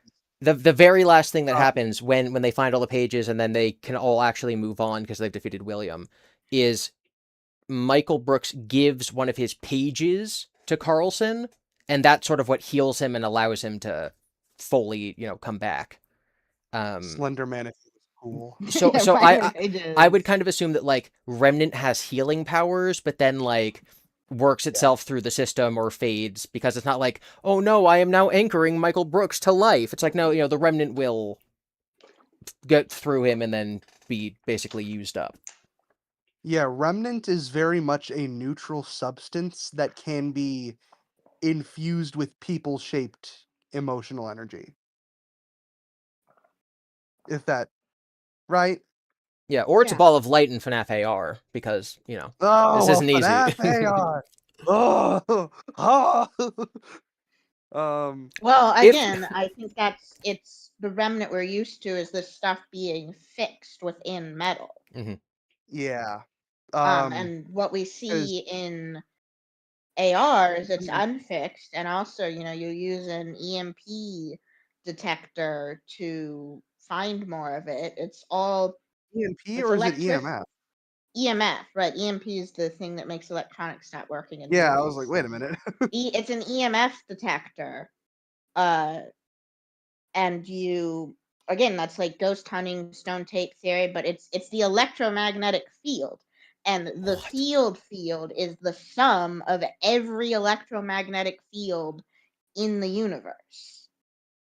Yep. And it's being in the FNAF 2 movie, they're using one. And they're also using a spirit box. And if you listen to the mixing when Lisa is like hearing the puppet, when she like takes her headphones off, it gets quieter, and then it gets louder again as she gets closer. So it was originally being picked up by the spirit box, and like spirit boxes and EMF are all traced back to like spiritualism and trying to science ghosts and Yeah, ultimately stone tape theory. and the interesting thing with the movie puppet is that it was like specifically localized to her system. Um, and it was only being projected to Lisa. Well, she was the only one with a spirit box. I think it's not Oh, that she she was. was? Okay, I thought everyone was looped into the same No, system. No, she Gotcha. specifically is the one wearing headphones. And Okay. I think it's not any sort of like spectral choosing. It's that she has a spirit box, and if she hears the puppet, and then when you're Gotcha. close enough that you could hear the music box in real life, you don't need the spirit box. But like, Yeah. because also we know the puppet has Wi-Fi powers. Like that is an Yes, it does. established part of its character. I will now lure you to my room with my puppet Wi-Fi.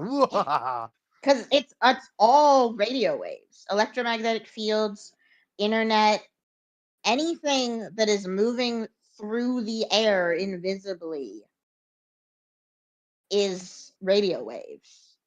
Charlotte And radio waves of doom. yeah, Yeah. and like that's light, which is Hmm. wait, no, is it light? I don't think light What? is radio I know waves. microwaves are light. No, light exists as both a particle and a wave. No, I'm asking But are radio waves on the light spectrum because I know Wait, Let it's the me fact check it. electromagnetic. I've just got No, Google open. visible light is part of the electromagnetic spectrum. So obviously radio waves are going to be. I'm going to double check that. Okay. I am currently double checking you right now. All right. Is So light electricity? Yes, radio waves are a form. It can be considered a form of light. Yeah, because it's the Crazy. electromagnetic spectrum. Yeah, they're infrared waves. Yeah. So yeah, it's all light. It's light all the way down. No, not FNAF AR, no. no. Yeah, I can't accept it. And if they So- ever talk about radiation, that's also That's also Which, yes, that is light. also how I describe certain aspects of quintessence theory.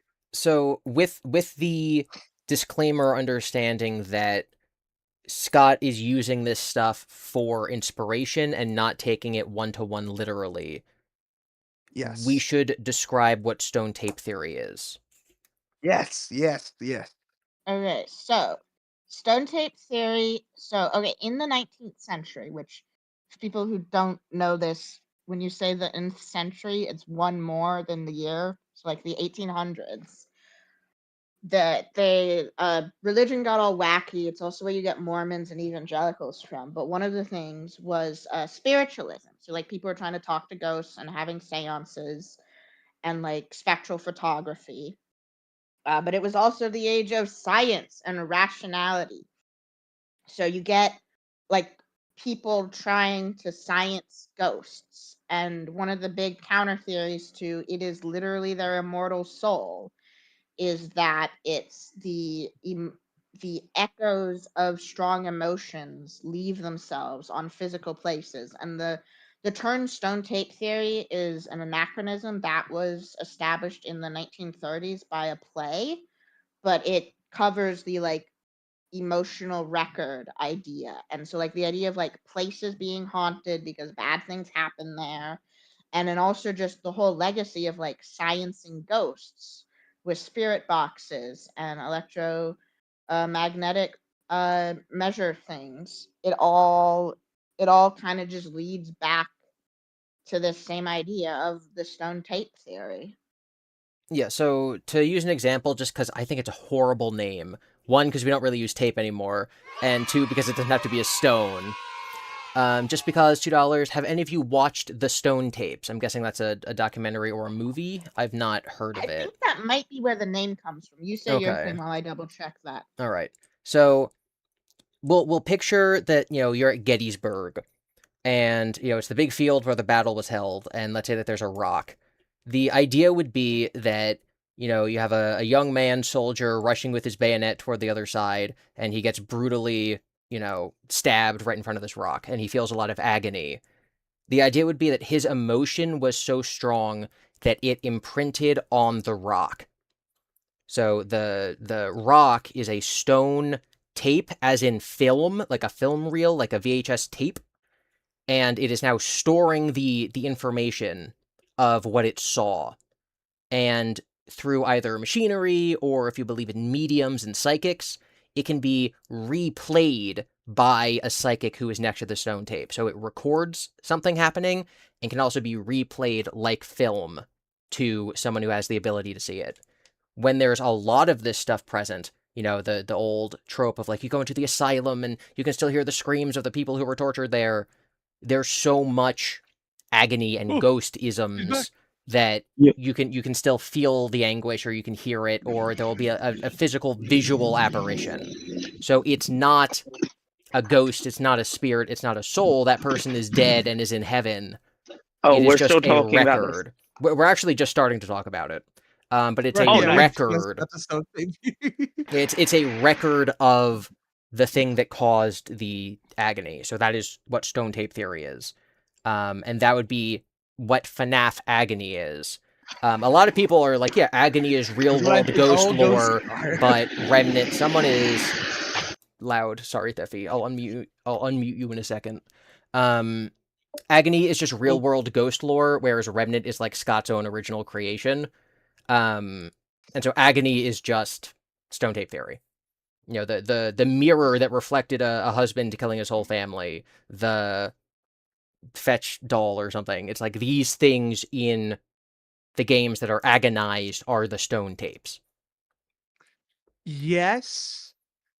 However, because like obviously that's like all of what quintessence theory is, and that is what I am at all Ghosts 2 and FNAF, mostly because of what they say in the Silver Eyes, where I think it's Marla who goes on like a whole rant about like, and it's all the things we leave behind, and that's like basically stone tape theory as well, but that's her explanation for all ghosts Yeah, in the book, in the story. they're like ghosts don't exist. It's when memories you have really strong memories in a location. Yeah, Yeah. exactly. Which is what I just apply to the rest of the entire Yes. continent. So- Okay, so the of stone everything. stone tape, the BBC, unless this is something else, because this is the stone tape singular, but I can't find anything under the name the stone tapes, and it was made by the BBC in the 70s. It's in the 70s, not the 30s. That is actually where the name of the theory came from. It used to Okay. be called place memory, but like this kind of brought it back as like a thing you put in horror content, and like that's kind of like, you know, The Shining. Oh, The Shining. The Oh. Shining, yes. Or the Sixth Sense, which now, you know, it's like Yeah. that's just What what if it a means to see hotel was ghosts. racist? Ooh, Because a bunch of racist people were in it. crazy. Yippee. Gosh, I was gonna say, what was I gonna say? Talking about stone tapes, talking about oh. Okay, so I know that you were just talking about the games and you're kind of quoting from the Silver Eyes as evidence to back it up. So this isn't really a gotcha. It's more of a, I'm curious how you're going to answer this one. Let's What go. is Susie in Coming Home?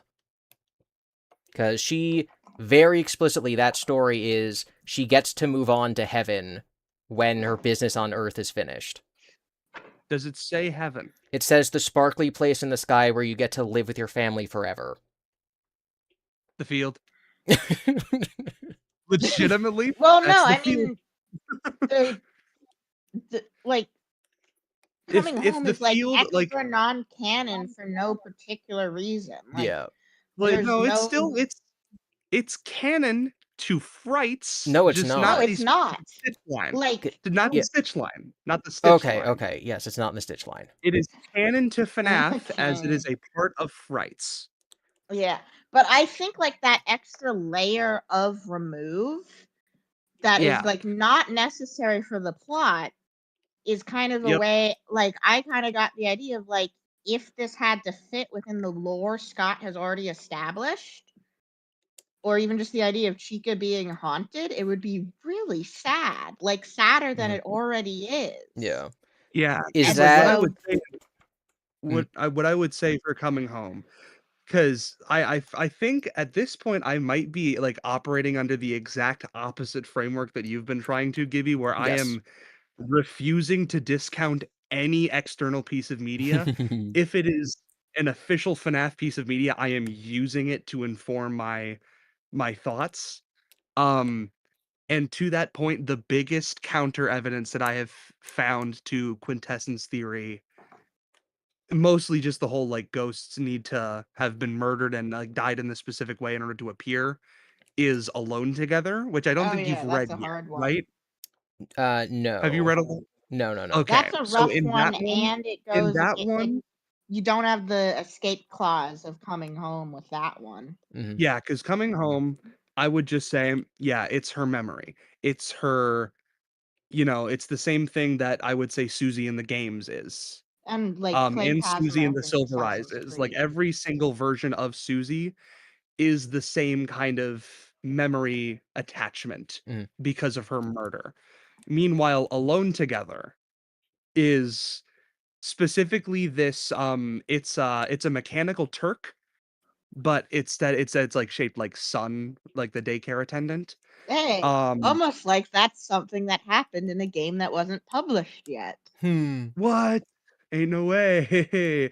And that mechanical Turk machine kills this kid like completely on its own by complete accident, and the entire story is from the perspective of this kid's ghost. Is this the one where he doesn't And know I'm he's dead until the last like 5 yes. seconds? Okay. Yeah, the point of the story is that he is unable to find rest as a spirit until he discovers the location of his body, Yes. which is inside the mechanical Turk. Yeah. And I'm like, This is just me shouting someone out that in throws a wrench the into chat. everything, I Mhm. believe. Scarlet Heart brought up Zero Escape's morphogenic field. That's based on the morphogenic field concept of Rupert Sheldrake, which is one of the things that McTaggart's. No, you found Norman out. Morphogenic fields is something that Lynn McTaggart cites heavily. Mm. Yeah, because you know, What? I try to instill this, you know, every time I talk about it. Like, the field is a real thing in real life, in that it is real pseudoscience. So like, Yeah, there's and many also 0 versions point of it. energy.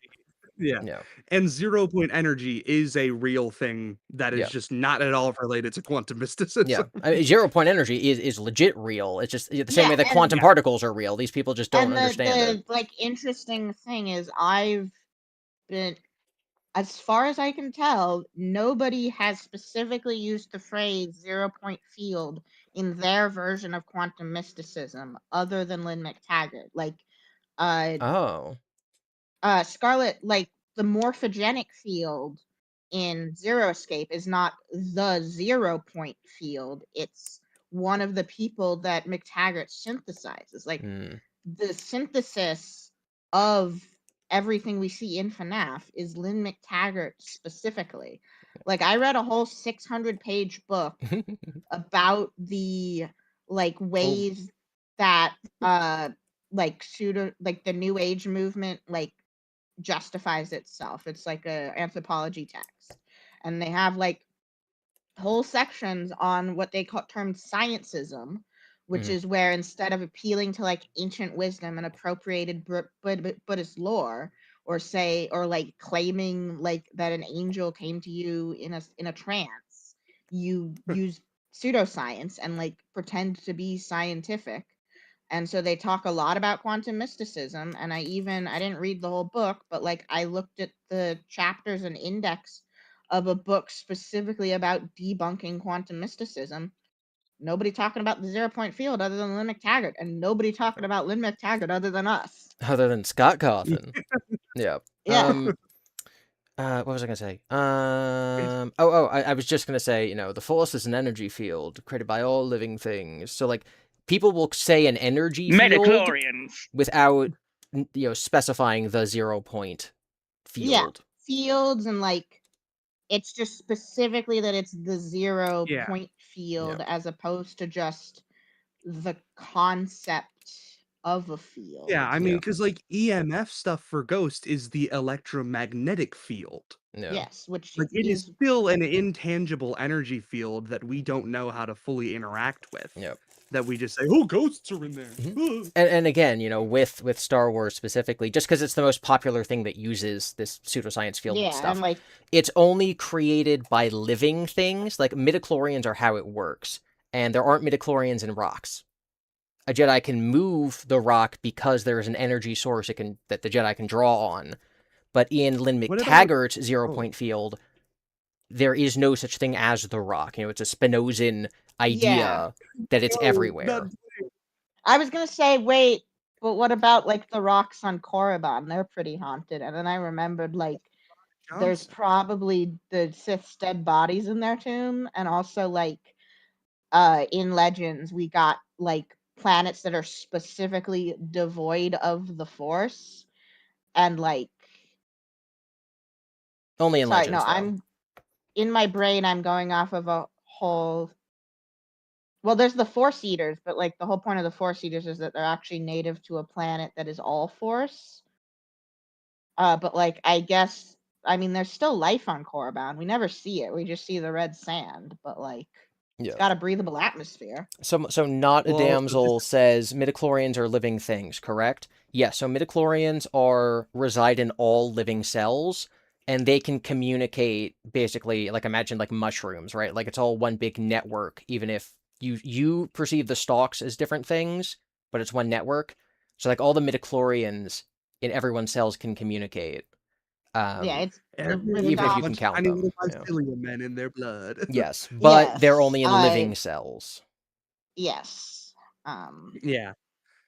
Even though you This can is. create thinking beings without them in Star Wars, which kind of I was gonna uh, say. I was like, this is how I tie this back to FNAF. I thought you were gonna What say about this is how I droids? tie it back What to my about? anti-droid racism. Oh my. Oh, we're not getting into that. Uh, how about do droids like? Are there any droids that are capable of Okay, using the Force? Because Not in the whole canon, thing not with in canon. not not in in canon canon, and yeah. not in legend. Skippy the Jedi Droid was like a joke story, but Oh, okay. what I was about to bring up is that so something that's been in like the encyclopedias for a while has been that like droids don't gain sapience unless they go long enough without a memory wipe. So like Yes. R2D2 is a thinking being with free will. Yes. Random Imperial droid, whatever, is not a fully living being because it's basically the experiences of not getting memory wiped that give them Cool. that sapience. Yeah, there's a And whole like Clone Wars arc that like uses that as its yeah, focus. and we more recently got they kind of like actually explored this a little bit in an actual story in like a comic from a few years ago where we meet this religious order of free droids and they basically say yeah we know most droids aren't sapient but then they somehow become sapient and you could honestly say it's like organics midichlorians like rubbing off on them possibly. Oh, okay. That's interesting. Yeah. Yeah, and So like that Yeah.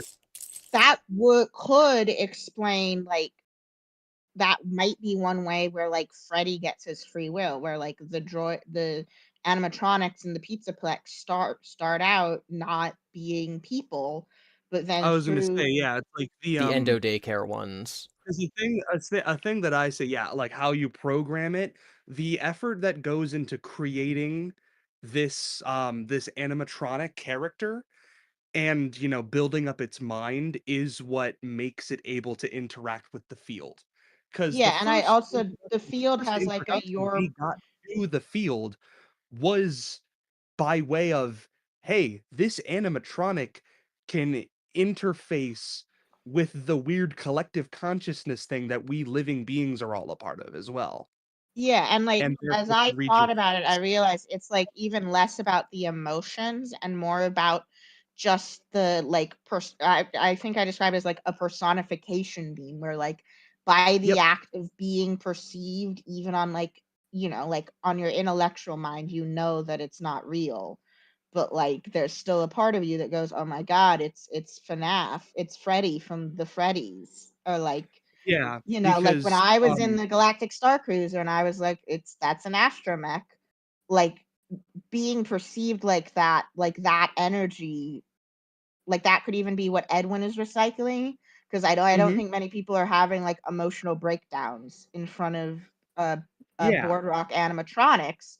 But what is happening a bunch is that people are looking at that, and part of their brain is they're like interacting with it as if it's real, even if they're just doing that as a form of play.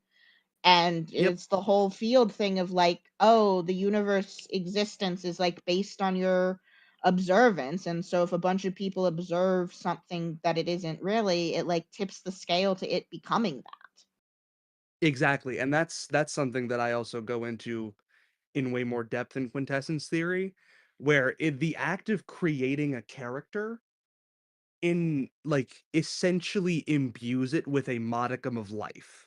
Yeah, I agree. And I Yeah. think And then people you get perceive, that on like the macro scale with things like glam rock, the entirety of the glam rocks, and the biggest example being Charlie from the novels, where it yeah, is and a I think, fully inorganic being that is essentially elevated to the exact same level as a human by way of Henry's intense emotional yeah, outpour. and I think it's not just like I think it is like the creator putting themselves into it. I think it's Yeah. also like the audience and like the number of audience. It would kind of be like if enough people experience Chat GPT psychosis, it would No. become a real person. No. So, in Security Breach, you have the part where Freddy's like, have there been other Freddys? Am I even the first? Am I me? Are you saying the Oh, yeah. answer is That's not meant to be yes? taken seriously. It's just a joke. So, are you saying the answer is yes? our Glamrock Freddy is a unique sapient being due to his experiences, and were another Endo, like Vanessa threatens, were another Endo to be given his shell, that would not be So Glamrock that Freddy. would essentially, yes. So what I'm saying is yes, it is like it's like C3PO. If Vanessa did that and like it would be the equivalent of C3PO getting mind wiped and resetted to his base state of Which C3PO. Which he canonically does was. happen. Yeah. Through his experience and his exposure to remnant and any of this other, because there is like magical emotion, soul energy just kind of permeating the pizzaplex and that entire plot of land. So through interacting with that, Glamrock Freddy has definitely gotten a boost in his journey to be his journey to personalization. But This is like, also recoded. This is also what happens in recoded GiBi. yeah, like the biggest example that I think is like, effective on the story is F10N4. Because she's the big thing that is like the Fiona Wires of Doom, and she's essentially the Overlook Hotel to like the making the Pizzaplex into the Overlook Hotel and being that conscious force behind everything. Um, even if she's probably sleeping for most of it. Yes. Because of fieldisms. So Someone in you agree Exactly. chat. F10 is a person? Is a god I for mean, people. I think that F10 has actual, remnant isms in it. My counter to the calls Edwin instead of Ed is that, like, I believe Baby actually has Elizabeth remnant in it, but clearly does not act the way that 7-year-old Elizabeth Afton would have. So there's But always the a. difference there is that there's a character layered over Baby and Yep. like Mhm. AI rules saying you do this, which is contrary to what Elizabeth would do. But then Yeah, the AI always overpowers the spirit. F10's character Was it is Fiona, and there are no rules telling her to act differently than Fiona, so that so? restriction would not exist. I would say there's two sort of restrictions there. The first is that, I mean, we never see the moment that she becomes Fiona, but like she starts as a babysitter for David, and so there sort of is this like moment where there is sort of different programming. But for me, it's almost like when Edwin refuses to say that it's Fiona, when he's like, "You're not really her." Um, that could then create that dissonance where the only person who Yeah. knows that she exists is saying that you're not her. Which actually, there is something that is specifically very interesting in that tape. But I do want to say, I do think we see the exact moment where the mimic starts to become Fiona, and that is when we hear "That's great, honey, but you're missing the party." Like I do that. I Yeah, think like that could be read as like don't we the have first tapes of F10 the saying Edwin when Edwin is totally on the that's my wife sauce? Like if yeah. any restrictions existed, since he believes that to be his robot wife, he'd like turn those off. And if it's like a kind of like implicit thing based on like what he's said, it would be before he said you're not my wife. He'd be like, oh my god, you're my wife, this is so cool. Yeah, I would And she's basically. still saying Edwin. I would just say that Yes. there's a perfect middle ground where she is not fully Fiona because of the babysitter isms before. So again, Yes. my theory is that the moon in the basement is the M1 endoskeleton, and at some point Edwin goes, "You're not my wife," and puts her in a computer.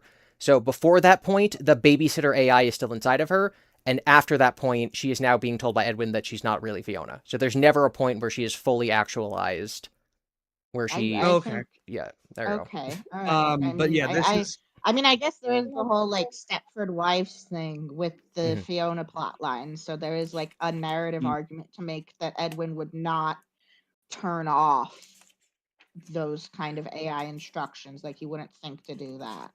Yeah, because what I believe happens is that the babysitter program exists. Um, M1 perceives all of Fiona once she's dead and her absence is physically felt, or, not physically, emotionally felt in Edwin. It then starts to copy Fiona when Edwin does the spirit box thing, and that's the first time we see it start to become Fiona when it says, "You're missing the party." That's the first time the mimic sort of latches onto this persona because it recognizes another need, another person that needs to be cared for, because that is its prime directive. It needs to care for people. And so it cares for Edwin by becoming Fiona, eventually gets lost in it as Edwin sort of creates this feedback loop. Um, but when that stops happening, M1 says something very interesting. Edwin says, I let a machine raise my kid. You're not real. What was I thinking?" And she responds with, "You do not mean that. It is me. I'm Fiona." She says it's me, Hmm. which is really interesting. It's Like, specifically almost. in her assertion of being Fiona, she uses the singular most prevalent ghost phrase in FNAF. Yeah.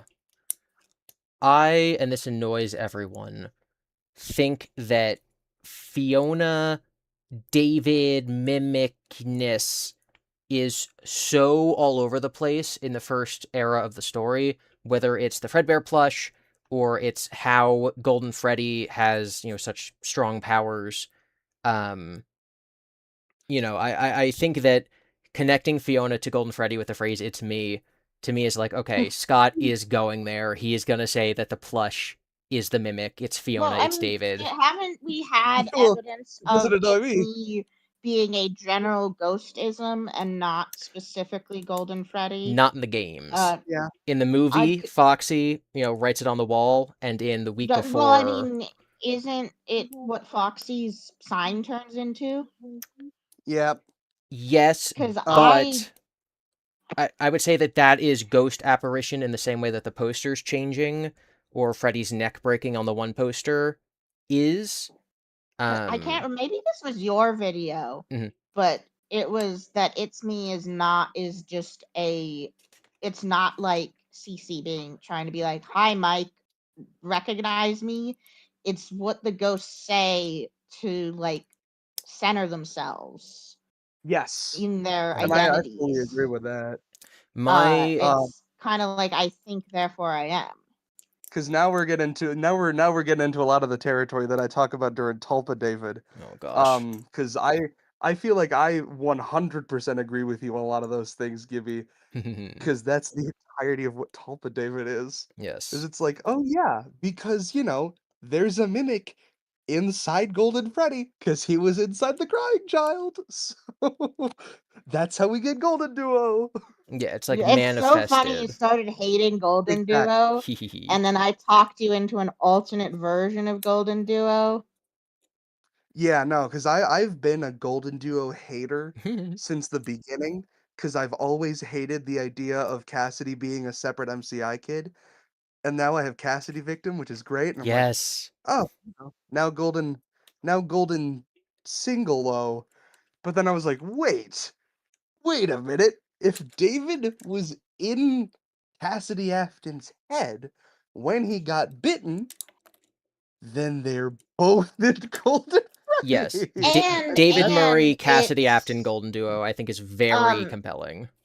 I can't Yeah. remember the specific details anymore, but it was about F10 being Glitch Bear, Oh and it was yes, that we were gonna go into a whole analysis rabbit hole on that, but I'm waiting to do a FNAF World video after that Chroma. basically the Tulpa David gets trapped inside Cece when Cece dies, and that's Yes. also why Yeah. I'm His also spirit is F10's like in sleep mode, so like not fully active. But the Yeah. reason why it takes over 30 years for there to be another guy getting God Davided is because the Tulpa David is stuck inside Cece until Cece moves on, and yeah. Which so essentially the Tulpa David is just what I say is the equivalent of David's ghost.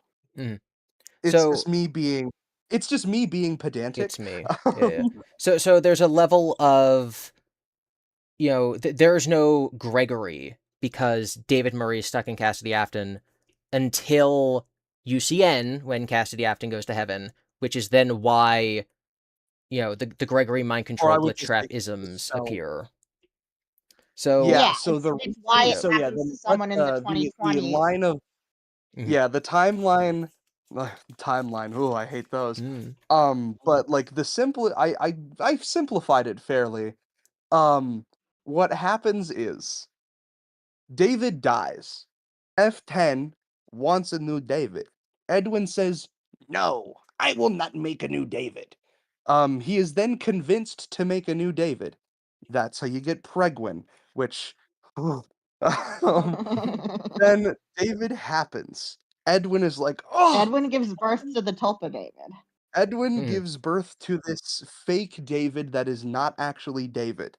He says, "Oh, what did I do?" He beats the ever-loving shit out of this mimic who has this David inside of him, dog. Then Shattered David happens, Oh my where god. it is essentially Shatter David across all of MCM. And that is why you get, the M2's really mad, but it's, really not wanting to be David because it's stuck in being angry, but it's still got Davids in it. And then you get the White Tiger apparitions, which is all of this David stuff, this mimic Davidisms all around MCM because, all of these memories are scattered everywhere. Through Moon.exe, you consolidate all of the David pieces, all of the David into one singular David. Yes. Then, by putting it into M2 or into a body in general, you then consolidate and you create a singular David. Does this happen in Secret of the Mimic? Probably not, because that would mean that that ending would have to be canon, which I don't like because of loop theoryisms, and I Based on don't like Ruin, it does not seem like the mimic in that game is the one that sat down in its bed all cute at the end of that ending. Exactly. Yeah. Yeah, it seems like it is a continuation of the mimic that we get at the end of the parachute ending. Yeah. How the through line to that happens, I don't know, because we're gonna be shown that in a future game, Yep. hopefully, probably we better.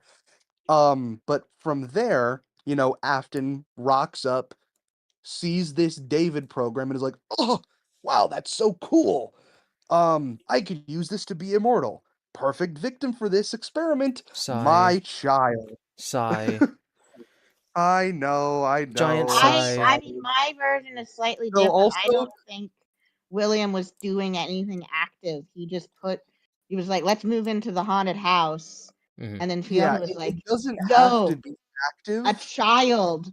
And I mean, I still believe it. Not Fiona cares, and that makes William care in his own twisted way. But Fiona cares, and that makes William make decisions such as purchase a striped shirt for your child. Yes. Mhm. Because And yeah, how then, this gets into specific Fiona Care stuff is, at least through my lens of what I call Fiona Care, William, has access to all this technology, and he just kind of hears little whispers in the back of his brain, giving him little impulses to do stuff. Nothing like too like mind controlly or like agency taking Yeah. away stuff. yeah, it's like But real life these hypnosis. thoughts, Or like fieldisms. Yeah. it's Yeah. fieldism. Yeah, it is direct Compelling. fieldism. Yeah. Yeah, F10 and 4 is in standby mode, therefore she is in a sort of mechanical sleep. Yes. Um, and therefore her thoughts are leaking into, and this is how you get into like a very Shining-esque situation where Mm.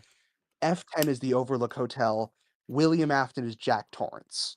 She's also, Um, I mean, I and don't, maybe you then don't believe this anymore, that Cassie would she's be the plush because the plush is a You know, it's reskin for true my. because Jack Torrance cares for his kids. True. That's true. He does. Yeah. No, For I sure. mean, he Yeah, does. Like, maybe Yeah. it's different in the movie, but like, that's just a yeah, he picture is. of, like, I He's think he just a cares kind more than of William does. Yeah, he's Nah. just a kind of bad father in the book who then gets turned insanely evil by this haunted hotel. Yeah. Identical to William Afton. And Exactly. yeah, which is like in essence what I believe, because I don't think, and also this is a big reason why I don't think William killed Fiona or David, is that when he rocks up to steal Edwin's house. He's just kind of a really bad businessman who, probably doesn't have the moral compass, like the Yeah. best moral compass. He's not a good person, but he's not like a maniacal serial No, killer he's yet. the guy who takes advantage of a mentally ill man, not the kind of guy who makes a man mentally ill. Yeah. Yeah, he's just a kind of like really he's a shitty person, but he's not evil yet. Some people would say yes he is, but for the sake of this, He's a then realistic evil. Yes. yes, exactly, There's a realistic. when with like psychopathy or similar conditions, the therapists and mental health experts will always say something like, just because someone's a sociopath, just because someone's a psychopath does not mean that they're a murderer. That's like an invention of Hollywood. Those types of people might just be the kind of car salesman who acts unscrupulously to sell you a car that they know is worth less than the amount that like you're Yep. paying for it. It's a Or the lack kind of of sympathy to an yeah, extent, the but kind it of does person not to mean you're a say murderer. yeah, the Yeah. kind of person to say, I don't know, ruin a man's business just to take all of his assets and steal Yes, his home? exactly. Ooh, what does that sound like? But through entering into F10's domain, he then becomes subject to her desire to have a new David, which, whether or not that gets William to do it himself, whether or not that just sort of infects the crying child through whatever means necessary, mycelium men, active data diver, digital consciousness transference, whatever happens, somehow that David program gets put into Cassidy Afton's head. Also, yes, I am voting yes on his will care canon. Because uh, as much as I think that William Afton is still like an abusive person, I still think he does love his kids to an extent.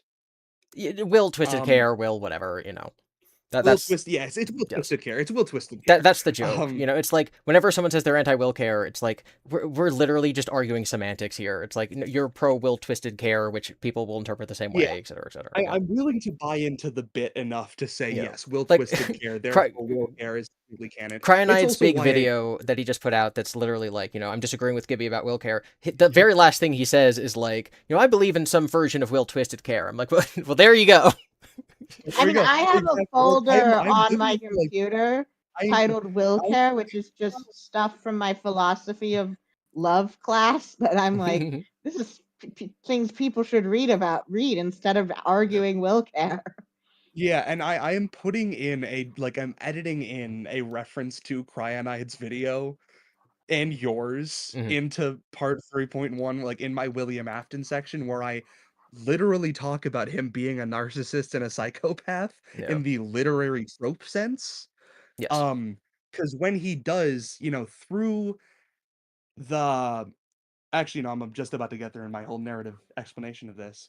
Um, when Crying Child dies, because I don't know if I want to put a solid label on it, but I'm kind of just going mimic plush for now. That it's a mycelium man that was turned into a Fredbear plush, the whole John FNAF thing. And through there, Fiona or David or something speaks to Cassidy and tries to convince him to be David. Oh, Mhm. by the But way, then they're making those real now. They've put ChatGPT into actual plush toys. Gross. Um, then when the bite happens, not only does Crying Child get sort of fused with the mimic David, the voices in William's head start going really start getting really mad. Mhm. Um, because she's like, "Whoa, where's my David? Where's my new David?" Yep. Um, and this is the impetus that drives William Afton to sort of actively study immortality through the means of, say it with me, child murder. Um, and that's what gets him set on the path into becoming the less realistic, more mustache twirling, completely irredeemable insanity style of evil that we see from novels William and like William in the games. Like in the later games. Yeah. I think that the as far as the Fredbear plush goes, I do think that it is the Mimic. Whether Fiona's in there, whether David Murray's in there, unclear at the moment, to be elaborated on when more games come out. I think that William basically says, I'm going to let this robot raise my child, which is the exact same mistake that Edwin made. And so he makes a plush bear and he puts the Mimic in it because, remember, hand unit is also the Mimic. Inside of him does. But William just kind of thinks that it's a really good robot, like ChatGPT, when it actually has David Murray in it, which is why, it really connects to CC in a stronger way than just a robot could. Yeah. But then I think that when CC's bitten, the last two lines with the different text color are William saying, I'll put you back together, which is what allows in the logbook when Cassidy Afton and David Murray are talking to each other for David Murray to be like, does he still talk to you? And it's an angry, evil Fredbear plush. Because I think he's referring to William. Oh, Yeah, that's a because very interesting interpretation. I like that. I feel like I'm pretty close to that. And just by my way of being agnostic on it, I'm like not fully in that camp, but I like it a lot. What I say in the actual like video that is, still being edited, um, is that the reason why the text is yellow, because don't forget, this is still a color theory video. Um, Oh yeah. yeah, I kind of lost the plot halfway through writing it, but that's okay. You got to get to Pregwood somehow. Um, I say that the the yellow text is meant to represent William Afton's voice, but is the mimic. And the reason that the text color changes is because William Afton is the one to say, "I will put you back together," So you're which is saying, Oh, his that's why whole. they're both yellow. so the That's Fredbear so. plush speaks in William's voice the way that hand unit speaks in Dispatch's voice? Is that what you're saying? Exactly, Okay. yes. It is that is its way of ingratiating itself to the crying child. Yeah. It's like, "It's me, I'm your dad, I'm being nice It's to you." me. Isn't that so I'm your awesome? father. Isn't that so I've been awesome, but not British this usually whole how I act time. towards you? 'Cause, yeah, that's also, like, probably why Crying Child likes it so much. It's because it's a nice version of his father. Yeah. Nobody ever said kindness William except for when we Um, said that all those times Except last for night. me. Except for when I'm having to so make Kindness William now. you're in camp sister location. The thing leaning against the Fredbear plush is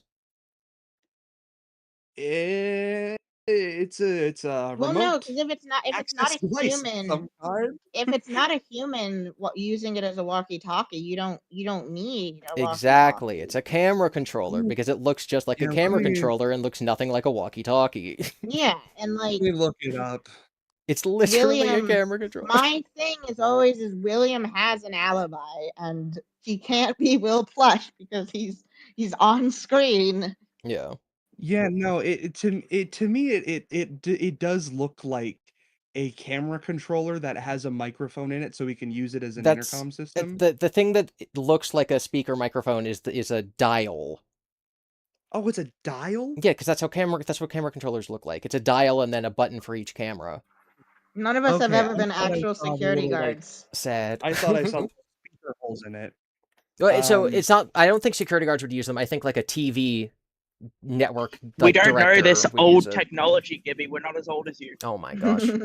Maybe I'll put one on yeah, screen, but like it's literally a camera controller, and every time someone says walkie-talkie, I bang my head into a wall. I'm like, no, it's yeah. like Yeah, it just no, but is. if Like, it's you can Fiona, see it's you not. can see it's It's got way radio. too many buttons on it, and I would imagine that would just be how William would directly access the rest of his CCTV footage. Yeah, That were just not being shown in the private room. yeah. Each button And changes what is being okay, displayed on the TV, and mm, the dial does something. yeah, okay. Even if it wasn't a dial and it was a speaker, I would still say, oh yeah, that would be like how William would use the intercom system, like in a. Is it taped in And it's Didophobia? pre-recorded in Didophobia. It's all pre-recorded. Okay, I thought some Yeah. of it was over a No, the loudspeaker. implication in Didophobia is that William is been spring-locked at this point because everything's Okay, falling apart and the food's moldy. okay, but yeah, still, okay. Yeah, it's a camera controller. It's just showing that this is another. The Fredbear plush is similarly a means of watching someone. The Fredbear plush is the Mimic's means of watching the crying child, and the camera controller is William's means of watching the crying child. It's two different camera systems. Yes. You could get I've more recently subscribed to the theory that the Golden Freddy entity changes its appearance to look like the rest of the band, which is why he's withered in Fredbear FNAF one. 2 and normal in FNAF 1 and Yendo in Sister Location. Which to me is like, what form would he take before FNAF 1, in the FNAF 4 flashbacks? He would look like a plush, because all of Cece's friends, the band in that game, are plushes. Interesting. Isn't that more of a memory plush thing? It's This, the Golden Freddy entity. It's evidence that the Golden Freddy entity, which is David Murray, but because I also think is the Vengeful Spirit, is the plush. So it's just sort of a second explanation. Yeah. I mean, I would even say that, like, before FNAF 1, it would look like the Fredbear suit that bit the crying child.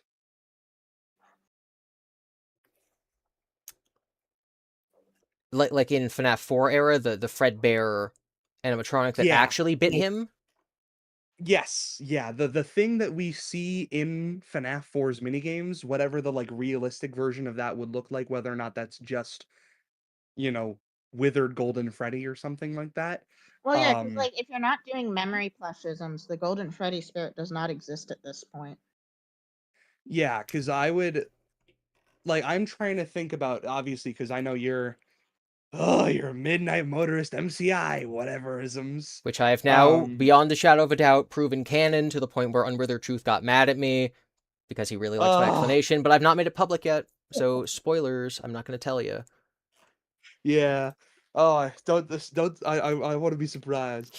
But like the Golden Freddy suit that would appear to Michael Afton as he is the runaway.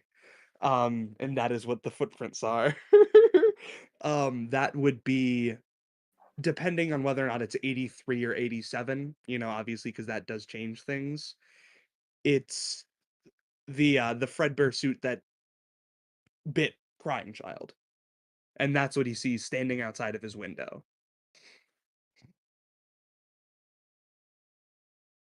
So it's like, that's why he runs out of the window, because it's, his trauma memories activating and stuff like that. That's okay. You can think that. I know, it's okay. We allow wrong opinions here, whatever. It's okay to be wrong. We allow lots of wrong opinions here on the Horror Homestead. That's our whole thing. Yeah, I know I'll never convince you of anything. I don't know if anyone will ever convince you about Midnight Motorist. Seeker says seeing Maury and GiBi disagreeing is like that one homeless guy calls another homeless guy. I believe in Will Dexter. Hey, you know what? You might be right, but that doesn't mean I want to hear it. Secret of Chudfiness. Oh my gosh. Listen, we have to deal with Seeker is the only person who shows up to every single one of our streams. Yeah. Yeah, they're my number one op. I hate Seeker of Comfiness because they brought the Young Boy Darcy meme into TD chat. Wait. See, that's a valid reason to hate GiBi, do you know about Young Boy Darcy? I do not. So currently on screen, I have like the closest thing I can find to this camera controller. Just imagine the joystick is a dial. No. Okay. So no, what is Young Boy Darcy? Okay, so in an interview that Chris Hemsworth, about me, I showed it to Maury on stream. He says something like, "Oh, a young boy Darcy came on set one day," but the way he says it, Maury has turned it into a rapper name of Young Boy Darcy. I set your name in the server to that at one point. His Discord friend nickname in my DMs is YB Darcy for Young Boy Darcy.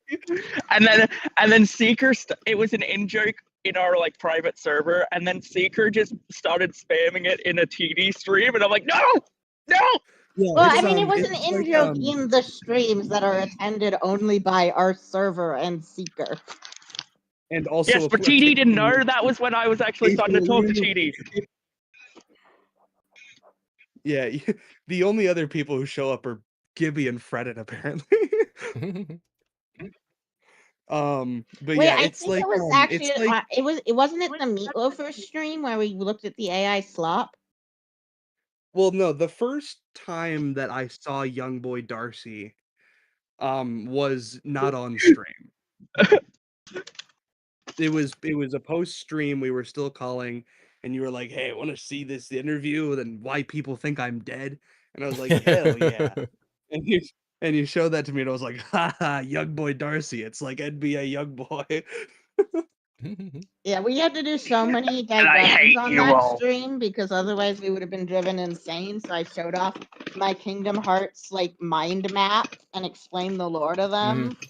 Yeah, and you drove the rest of us. I meant to bring this up earlier, actually, Absol. So when we were talking about like Fiona sleeping and like David in there and the mimic and the babysitter, it's like the reason I keep comparing specifically Secret of the Mimic to Kingdom Hearts is because like the relationship between Ven, who's then like split into Venedius and Ventus, and then like Ventus is inside of Sora's heart, and then when Sora gets nobodied, Roxas looks like Ven.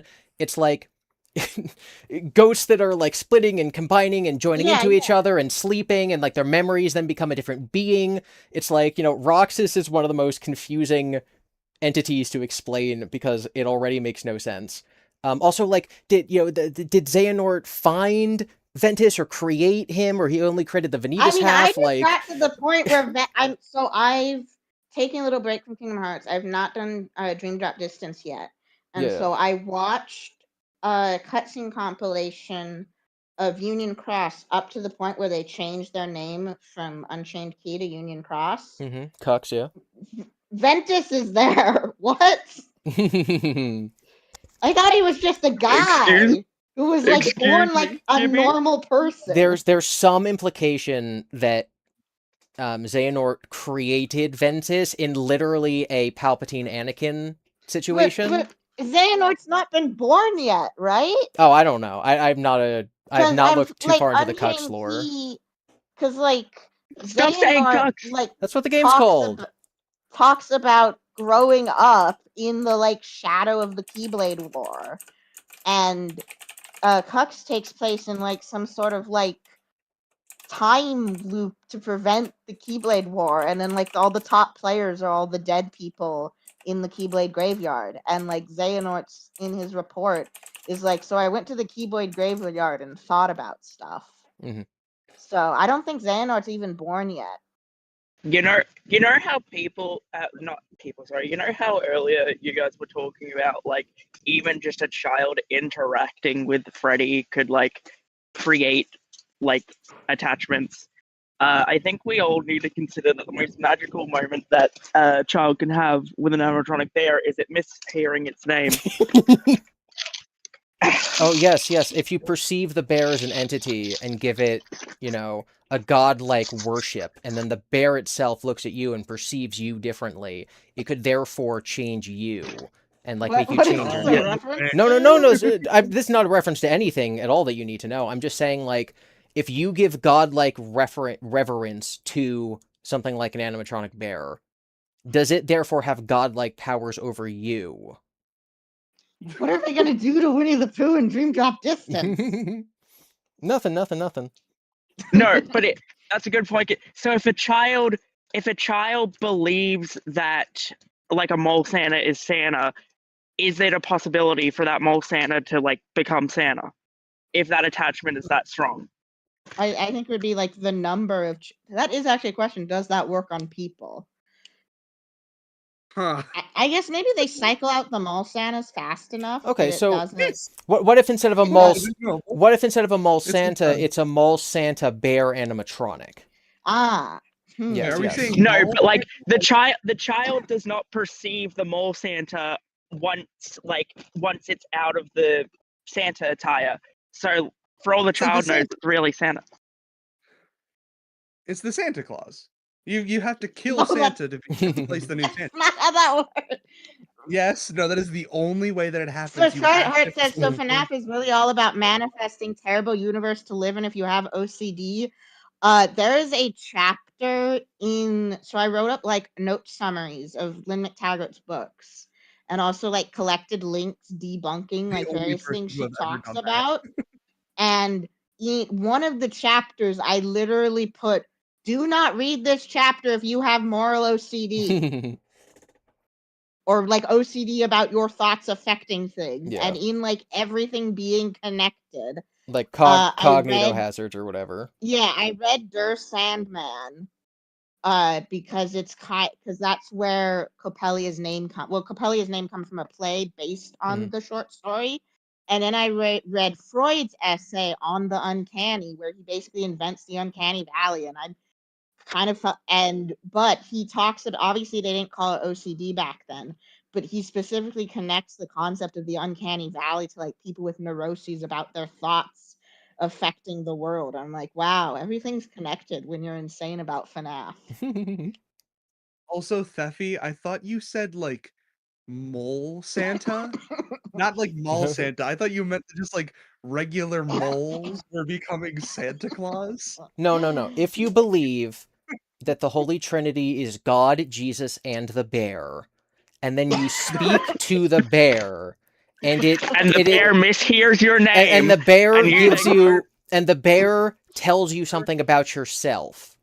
Will you have manifested the bear to have the power to then therefore tell you something to change it about yourself? I mean, the field, yeah. Okay, But like interesting. that mole Santa question, because we did the whole thing of like all the children observing the animatronics, giving them life, giving them personhood. I'm like, does being observed as Santa like accumulate you Santa points? And I guess my answer is one, that guy's actual like quintessence would probably override the Santa points, and two, they cycle them all. He'd be out Santa. Well, no, they'd be out Jeff, who's doing seasonal work as mall Santa. Like the Santa points would lose to the like full person. It only works when it's a blank slate. That's why I'm saying it's not a mole Santa, guess- it's I an guess- animatronic. That's what I'm Yeah, but if it's specifying. an Here's a hypothetical for all y'all. What would you rather be stuck in the woods with, a man or a god bear? Well, God bear. I mean, the like characters, like it doesn't turn them organic. It just gives them personhood. So I guess it would be like a Buzz Lightyear situation where you'd end up with an animatronic that is a like thinking person that believes itself to be Santa. But like, I mean, that's kind of like what happens with Glamrock Freddy, right? It starts out as like, I'm Glamrock Freddy. I perform on stage. These are my friends. To I am Daddy. So many people have died, Gregory. like I miss Bonnie. I never come up here. Oh dear God, my husbando.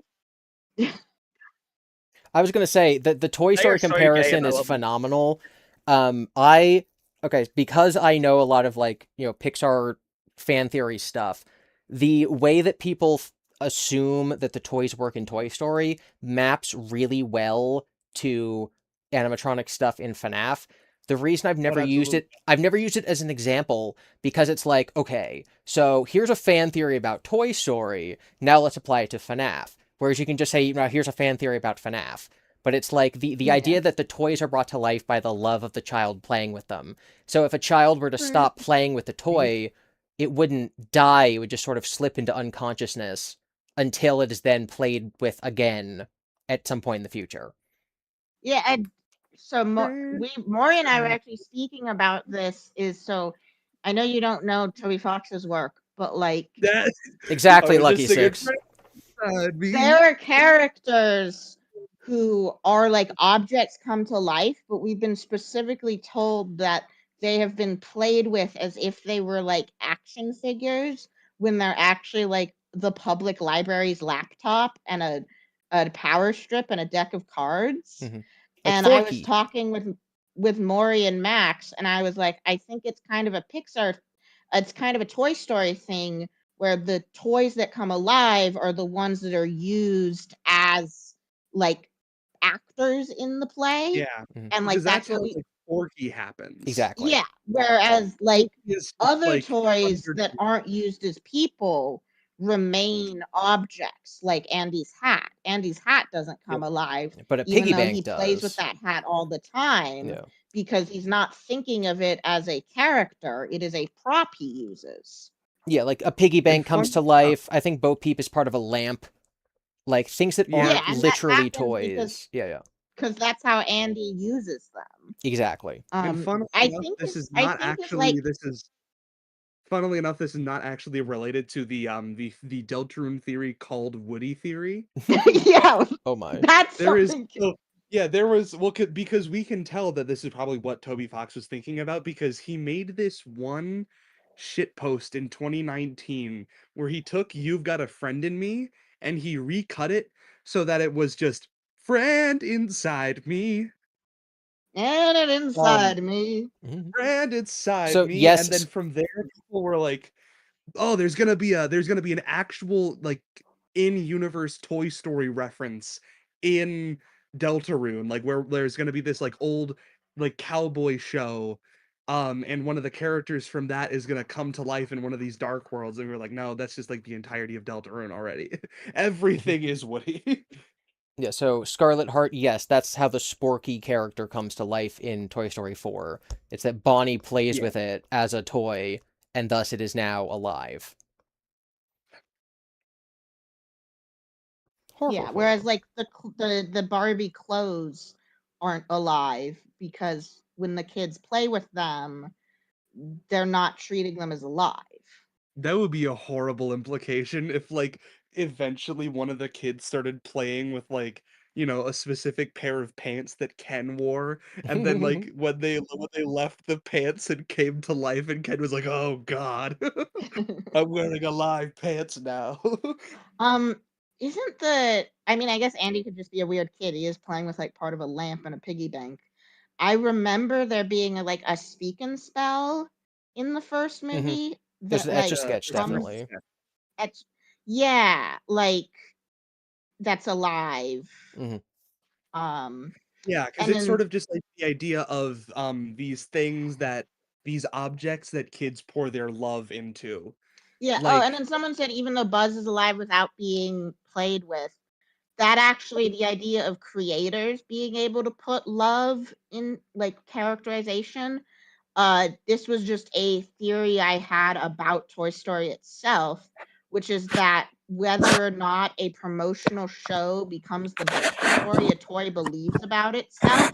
Because Woody isn't like, oh yeah, I used to think I was a real cowboy, but then I learned I was a toy. Is that if the show is good at Maury, put your earbuds in. If a That's show no, is it's Snippy. not good me. It's enough, not me. if the show is No, it's good enough, like if it's like a good show, like it's still like a boy show, but not like just a straight up commercial, then the toys will come into existence believing their own lore. Ooh. Oh, So like a Transformers, which we were all like, oh, it's just a toy commercial. But it isn't. It is a show. So the Yeah, yeah, Transformers like will I believe that. their mean, lore, yeah. in Toy Yeah, Story 2, Transformers will doesn't, like, believe their doesn't lore. Yeah, Woody has a doesn't show, but Woody doesn't believe his lore. yeah, Woody Because it's wasn't commercial. aware of Woody's Roundup until, like, Stinky Pete was just like, "And you had this whole lore. Let me show you the lore." But And Yeah, then but it was a like if the commercial, show's right? bad, if lore. the show's bad, if like if the people working on it aren't like putting their creative spark into it, then the toys won't believe it. Yeah, and also, Yeah. like, because Woody as a toy was just sort of like a more generic Woody, Yeah, like, he was a generic sheriff toy.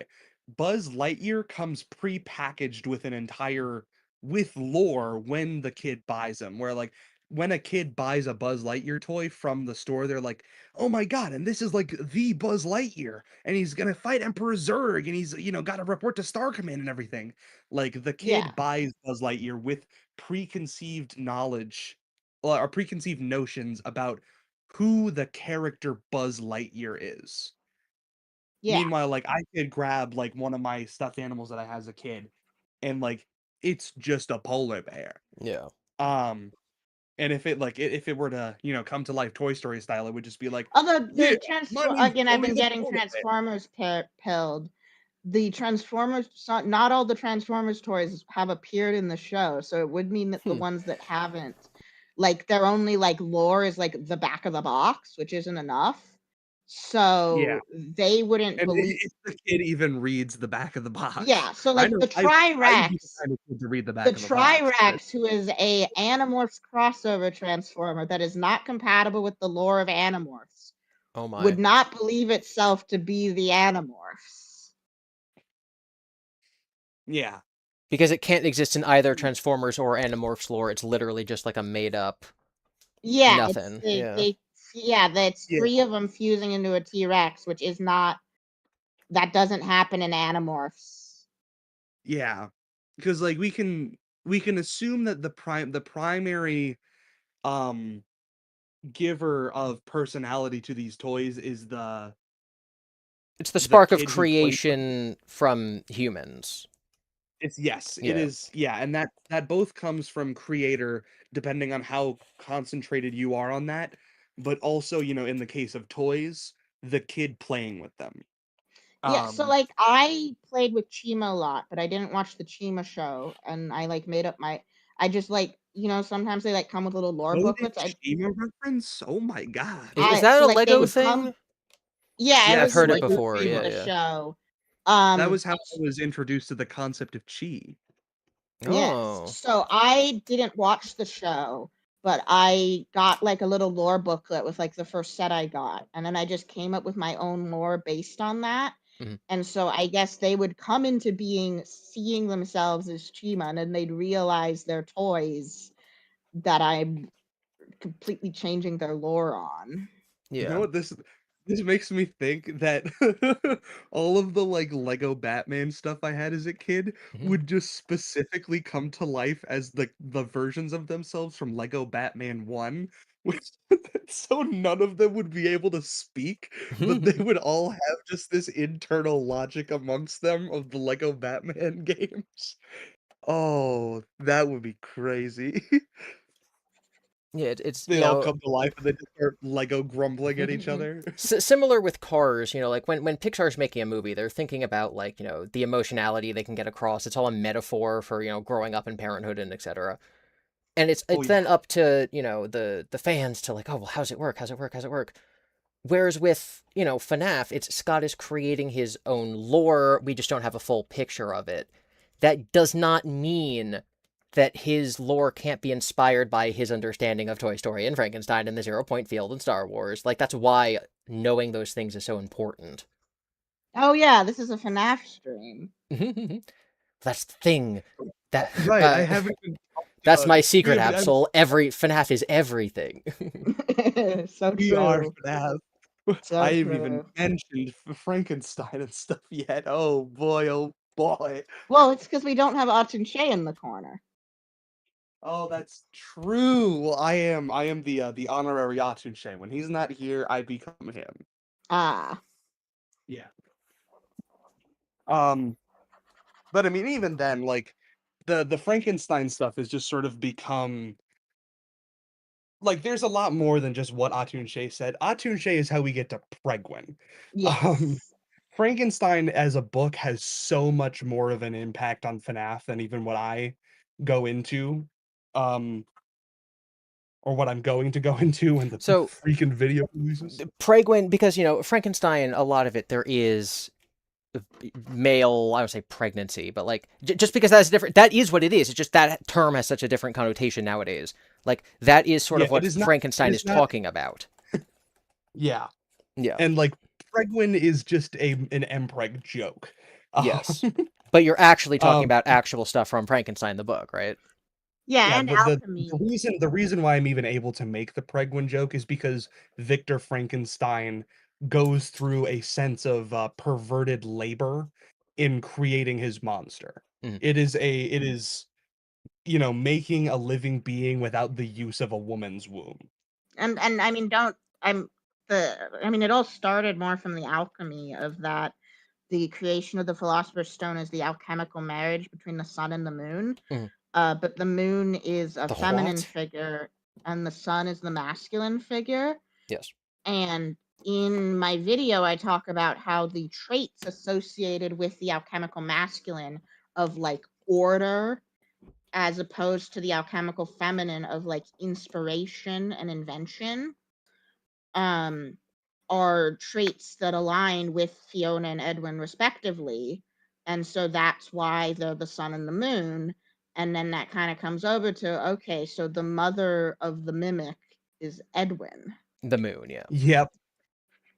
And therefore, Edwin pregnant. Which, I Yeah, mean, and also like I'm sure you animaculate go into theory. this, but like, the seed of M2 is, M1 Fiona saying we should make a child, Yes. and then the yes, physical construction of the actually, body is Edwin.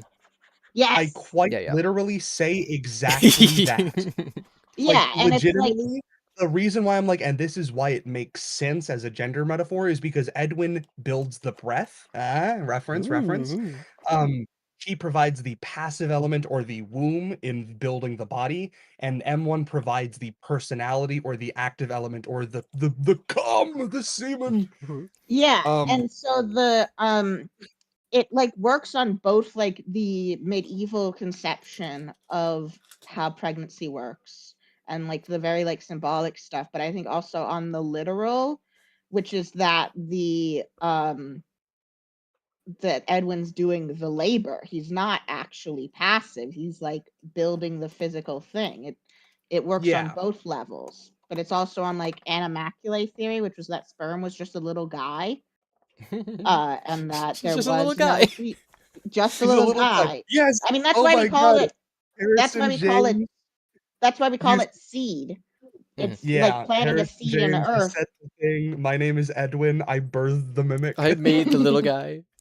Is that I the like the medieval conception of where people come from is that like obviously they didn't have a concept of genes, but like Mhm. the woman was just of you course, put denim put a wasn't little invented. guy inside a woman and you'll get a baby in 9 months. And so like as a like digital consciousness, the Tulpa David is like a little like offshoot of the Mhm. M1 program. Yeah, the So, Tulpa David is the birthed creature.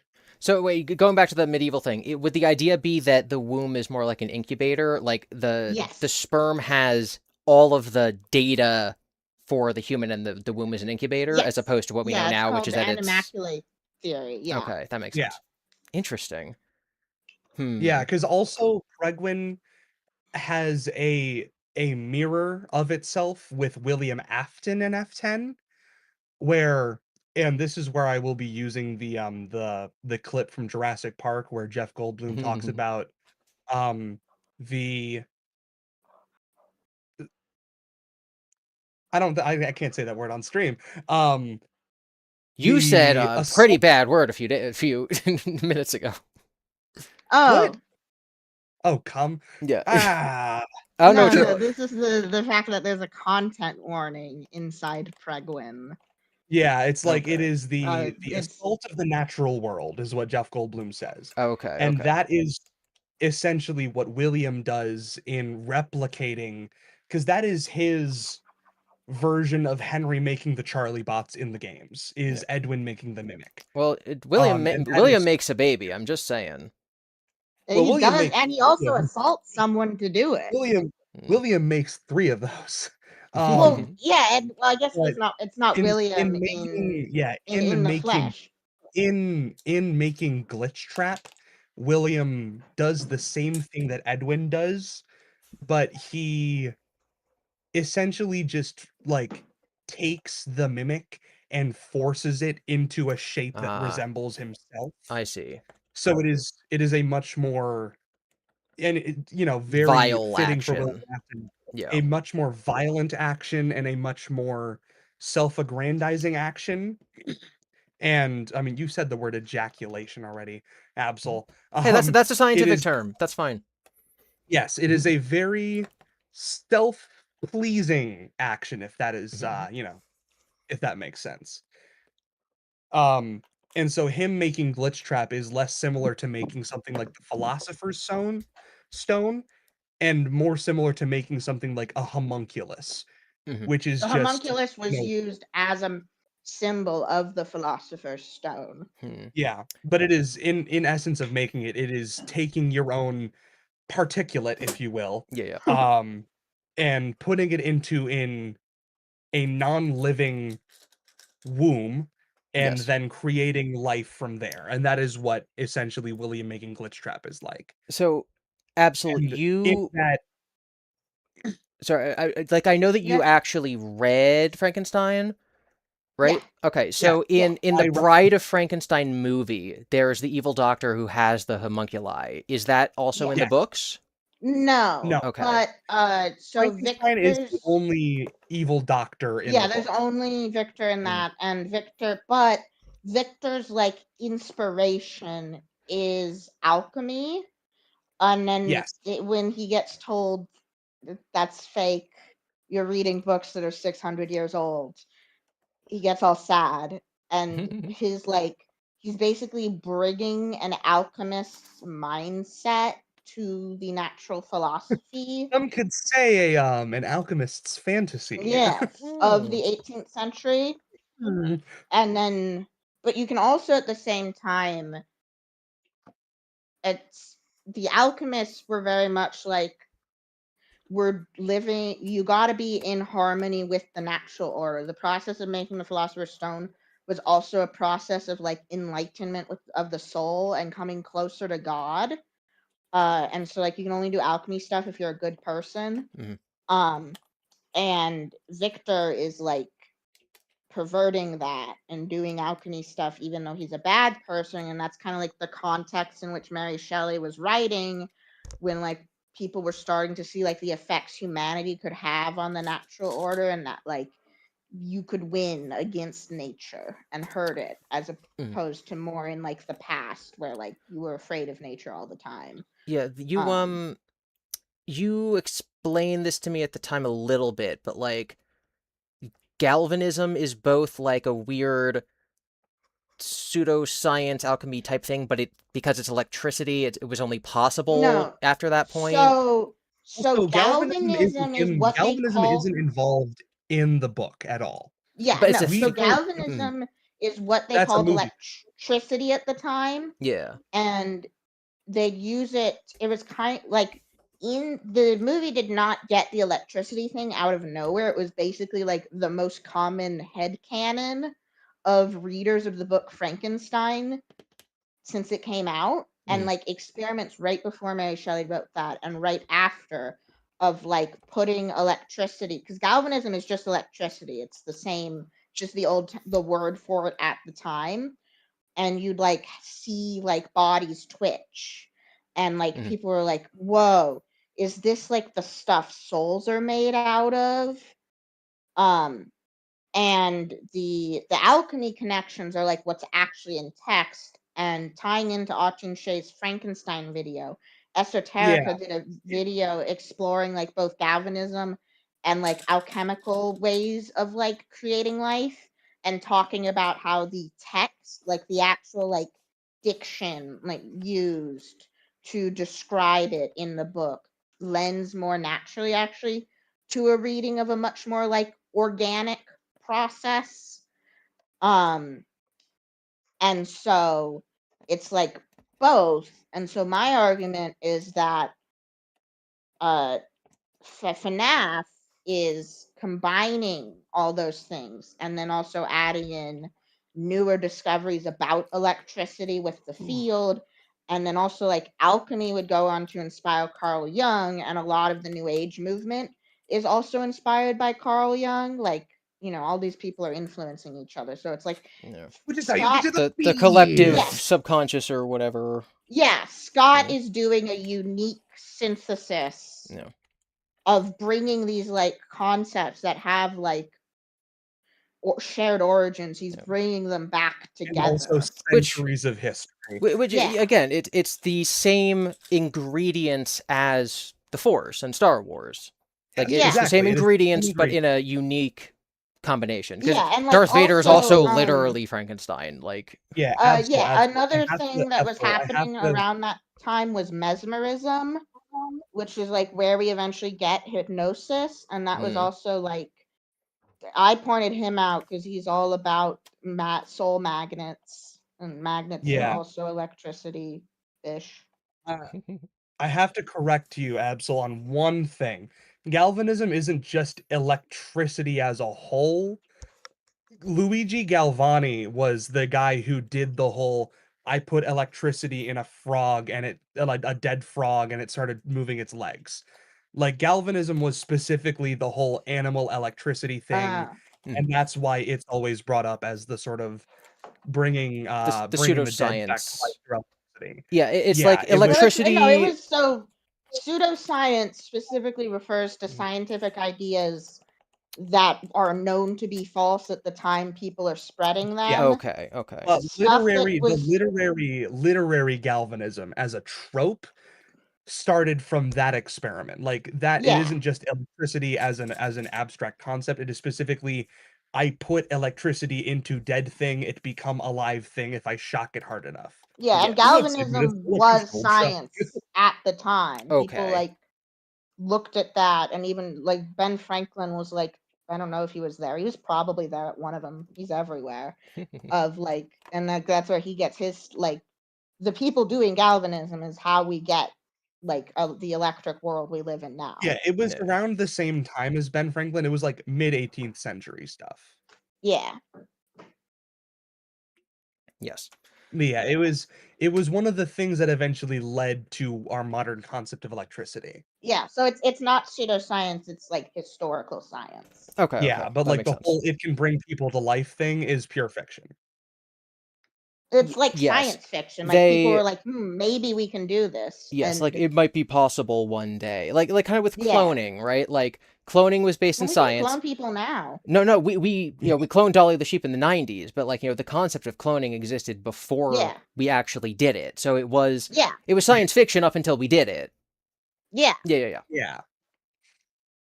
Yeah, yeah. I because mean, so that's why far, they like what call we get Frankenstein the from first science fiction book.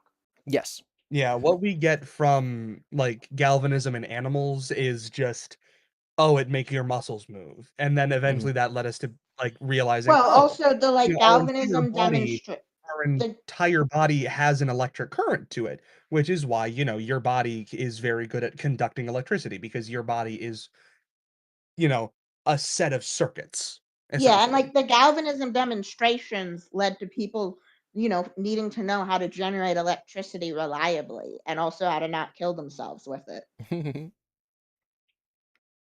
And then so then Ben Franklin put a key on a kite and invented electricity, and Yeah. and here we are today.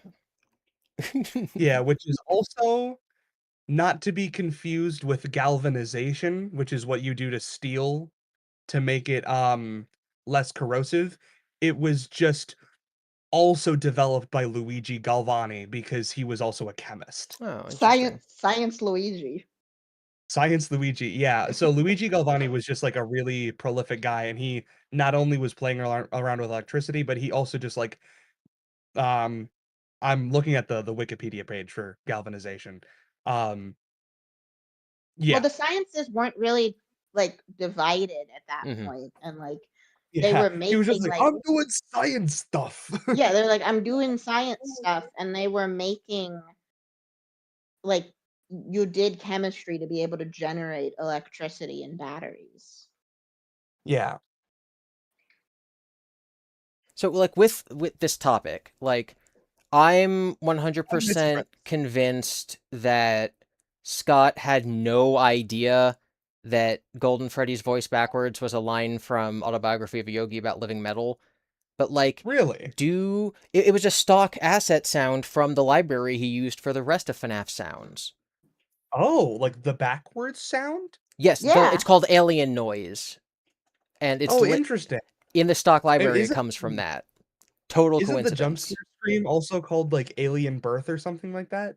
Yes, because it's a scream from a movie where I think someone's being killed by I, an alien or something.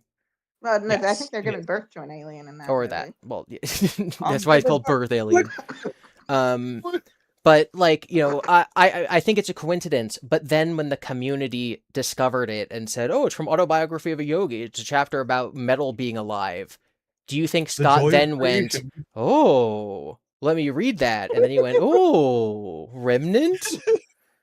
That Yeah, sounds I think very that's probable. what happened. Does Autobiography of a Yoga, does that tie into like the New Age movement? Oh my God, yes, Um, it is. It is. Listen, yeah, no, it's auto. maybe not on purpose, but it is the exact kind of, it's Steve Jobs' favorite book. Elvis read it. It Yeah. is the exact kind of, not exactly hippy dippy, but like, new age Yeah, well, taking because from Eastern religion I'm type stuff. Yeah. yeah, Yeah, because a yogi is someone who practices yoga. Like it is, yeah. you know. Yeah, I Let don't know. I me. mean, for all we know, like I'm I pulling feel up the like the Wikipedia most part. like the most likely way Scott found out about Lynn McTaggart is someone gave him one of her books, Yeah, and he was like, so this auto. is dangerous. This is dangerous nonsense, but also it's useful for fiction. And So also, if yeah, you're I have claiming it's up real, you um can't sue me for stealing it. because I will fight for Wikipedia being, a trustworthy source as long as it has references, which yes, it does. Um, so Autobiography of a Yogi by Paramahansa Yogananda is a spiritual classic published in 1946. It it is an actual Yes. autobiographical text about this man's search for his guru and his teachings on Kriya Yoga, Yes. which is just straight up like, it is Yeah, I no, I don't know mean how 1940s adjacent it is is a to Buddhism, but because it's 1940s an is like Indian practice. yeah, Yeah. 1940s is early for uh the New Age movement, but as a text about Well, India yeah. in English that existed in the 1960s, everyone was reading that. Exactly. Yeah, And no, they it was were. probably Yeah. like an early like Orientalist craze thing. Yes. Yeah. I Um, mean, Well, no, yoga. early Orientalism was the 19th century. I What would yeah, we late Oriental what stuff. we call yoga is, like it's cultural appropriating an actual like religious Yeah, tied thing in Indian and Yes. Hindu culture. Like that's where we're like stealing the word from. Um yeah, and Yeah. removing it from the original context, which is like the whole yeah. point. Like anthropologists aren't allowed to be judgmental. So when like the anthropology text I used talked about appropriation, they weren't using it in like an inherently negative sense. Yeah. But I talked a lot about of Yeah. like disembedding cultural elements and re-embedding them in a new context, which is Ooh, like this what is Orientalism does and the New Mhm. Age movement did, as opposed to like previous instances of syncretism where it's like people from two different groups are now living together and they create a new thing. Like Yes. that's the context not being removed from the context. Yes. so okay. I'm just reading the summary that Wikipedia is giving me. I might actually read this book later because it seems interesting.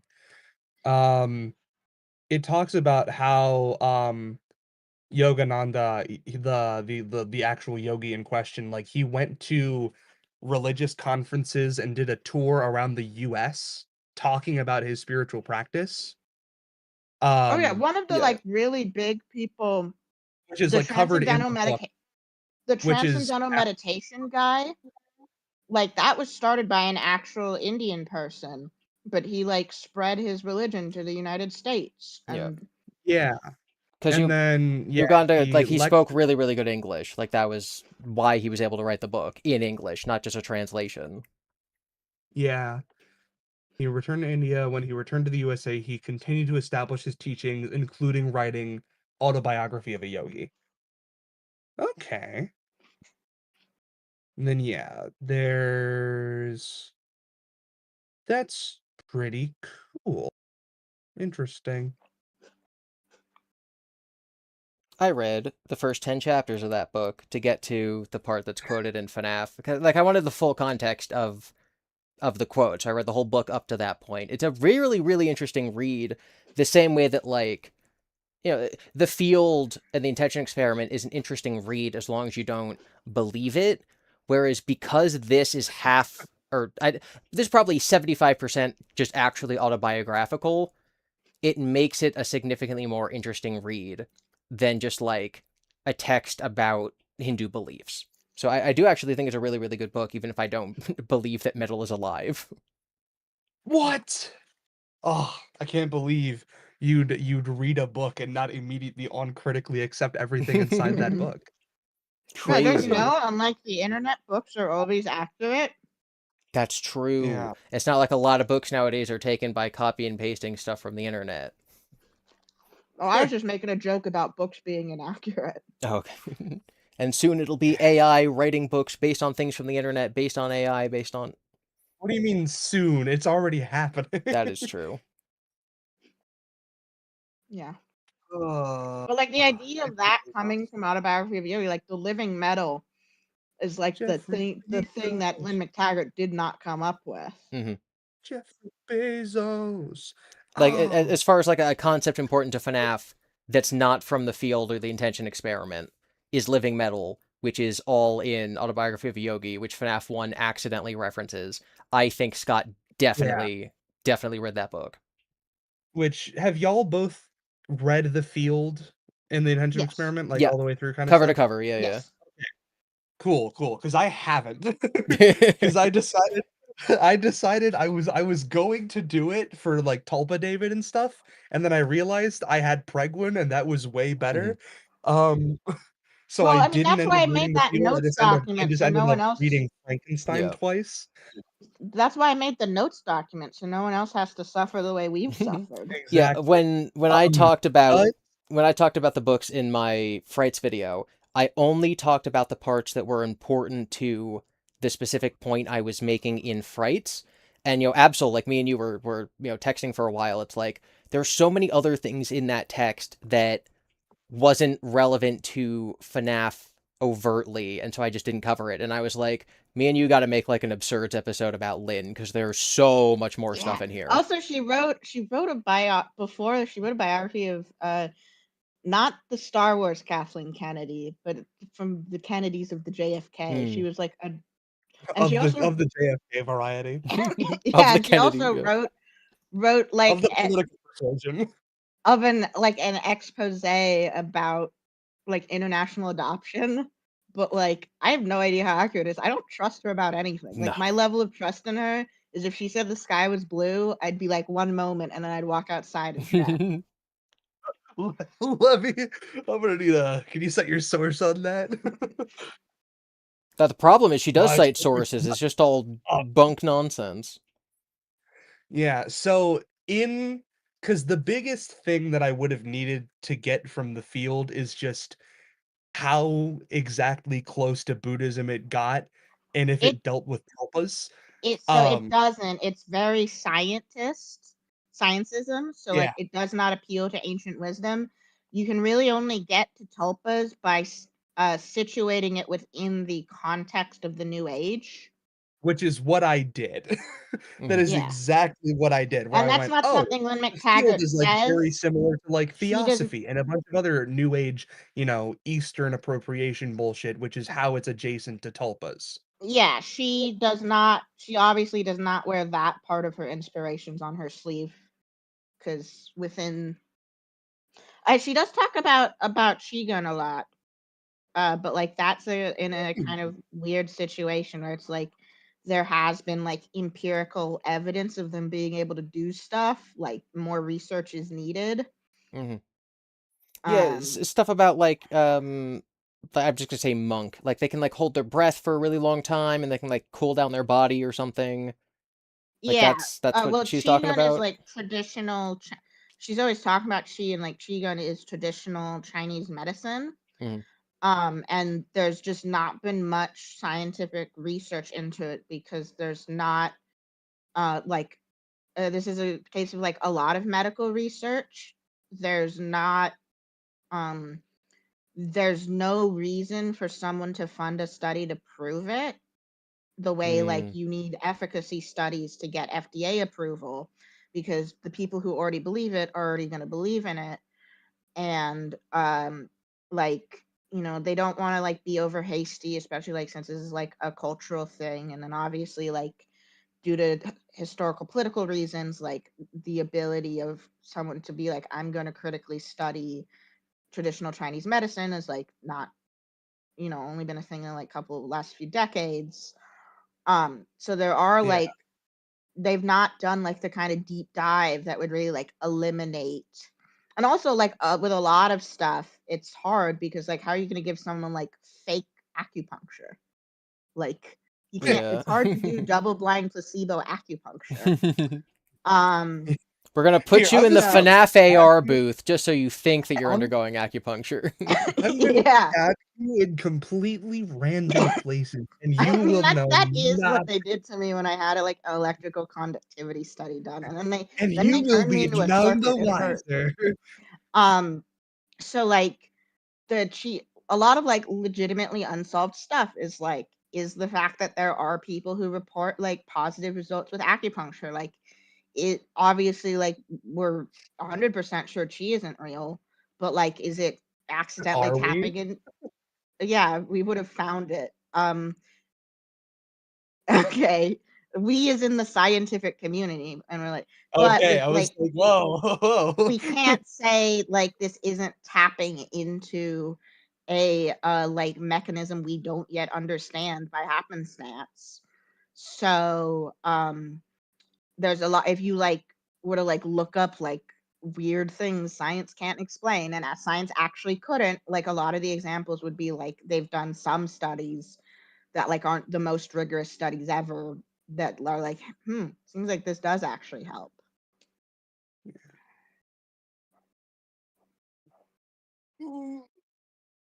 All right, let's begin to wind down because I don't want to go to 11 p.m. and I'm also pretty sure it's 5 in the morning for I was like, I Theffy. feel like we're getting to a place. So I'm super hyped for Color Theory Part 12 or whatever this is. I'm really excited.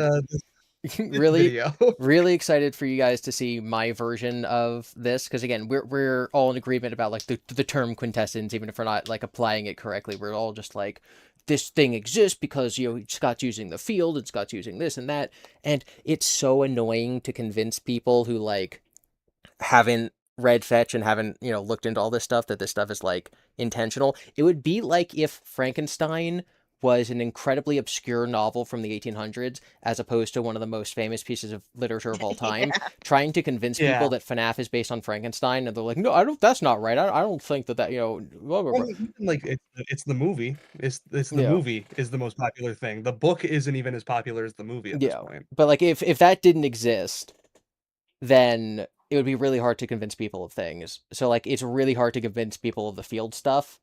But like once you actually look at it, it is so clearly, it's 1-to-1. Like when I told Unwithered Truth about it's easier to tap into the field if you're missing your frontal lobe, he like literally exploded. He was like, no way. It's easier to control reality if you're missing the frontal lobe of your brain. Yes, we can hear you. Oh. Muted on stream. There we go. I And it's unmuted not you. working. Sorry. Oh, GiBi muted you Yeah. specifically. Sorry. From when you So were wait, the all the wind. times I joined back and was talking, to the stream didn't pick it wind. up. Only you guys could hear me. Yes. GiBi Because couldn't GiBi hear you. originally, yeah, Yeah. Sorry. You're so audible. no, You're the most chat missed audible out on a person. lot of context.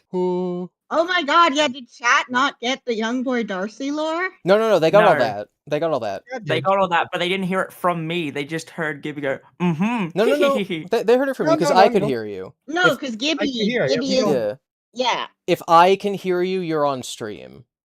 No, but what I thought you first muted me at the start of my walk, and then I explained the Young Boy Darcy thing in the middle of my walk, and then now I'm muted again. So unless you re-muted me. I wasn't muting 'cause you. were I was mad echoing. I was turning your volume down when you were echoing Absol talking. So you've been unmuted for a significant portion of the stream.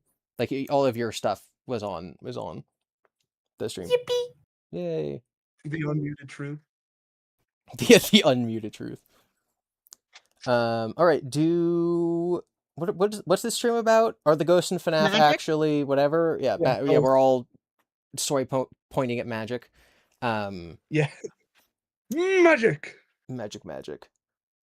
I think stone tape stuff is important. I think the field is important. I think that chi energy biography of a yogi stuff is important. I think Frankenstein galvanism is important. Tulpas are important. I know a lot about tulpas. I'd have to hear like your interpretation of like what it has to do with like I David or can whatever. explain that on a later date. Okay. My thing for just the general audience who will refuse to engage with this stuff is like these things are important in that they are where Scott's getting his ideas from. That does not mean you can translate them one to one to the canon of the games. So like when Tom was making his game theory episode about Secret of the Mimic, and he was like, the things on the wall are reminiscent of the Russian number codes that people thought were ghosts that were blah blah blah. And I'm like, yeah, everyone was saying that. They are. It does relate to that. And then Tom goes, but in real life, they weren't actually ghosts. I'm like, okay. Oh, I'm like, okay, but that doesn't mean that they aren't in the game. No. The That thing is, with that example specifically, is it's only one BBC article that calls it a ghost station. Because I was familiar with that concept beforehand, and it had always been called a number station every time I've heard about it. Mm. And I could only find if I it's like not the Wikipedia page is not like number stations, also known as ghost stations. It's one BBC article that is like titled Ghost Stations and talks about it. So like I think that's a bad example. okay. But not for the reasons Tom said. The reason Yes. is that There's they are dark truth to that. like if the Wikipedia page was like number stations, also known as ghost stations, and like if it was, you know how like when you get a Wikipedia page, like sometimes there's like two things in Yes. bold because it's like a redirect. If ghost station redirected to the number stations page, I would be like, Tom, that's not relevant. But Tom, in this case, I think got the right answer using the wrong equation. equation, Yeah, that like it's not known as that, and the only way you find it is by actually not even searching ghost stations, because if you search ghost stations, it's stuff about like spirit boxes. You have to type in that number 4, and 3, then whatever. Yeah. ghost. Yeah, that was how I found it. If you just type in the number, it just calls it a number station. Okay. You have to type in that number and ghost, which you would only find retroactively as the audience, not as the writer.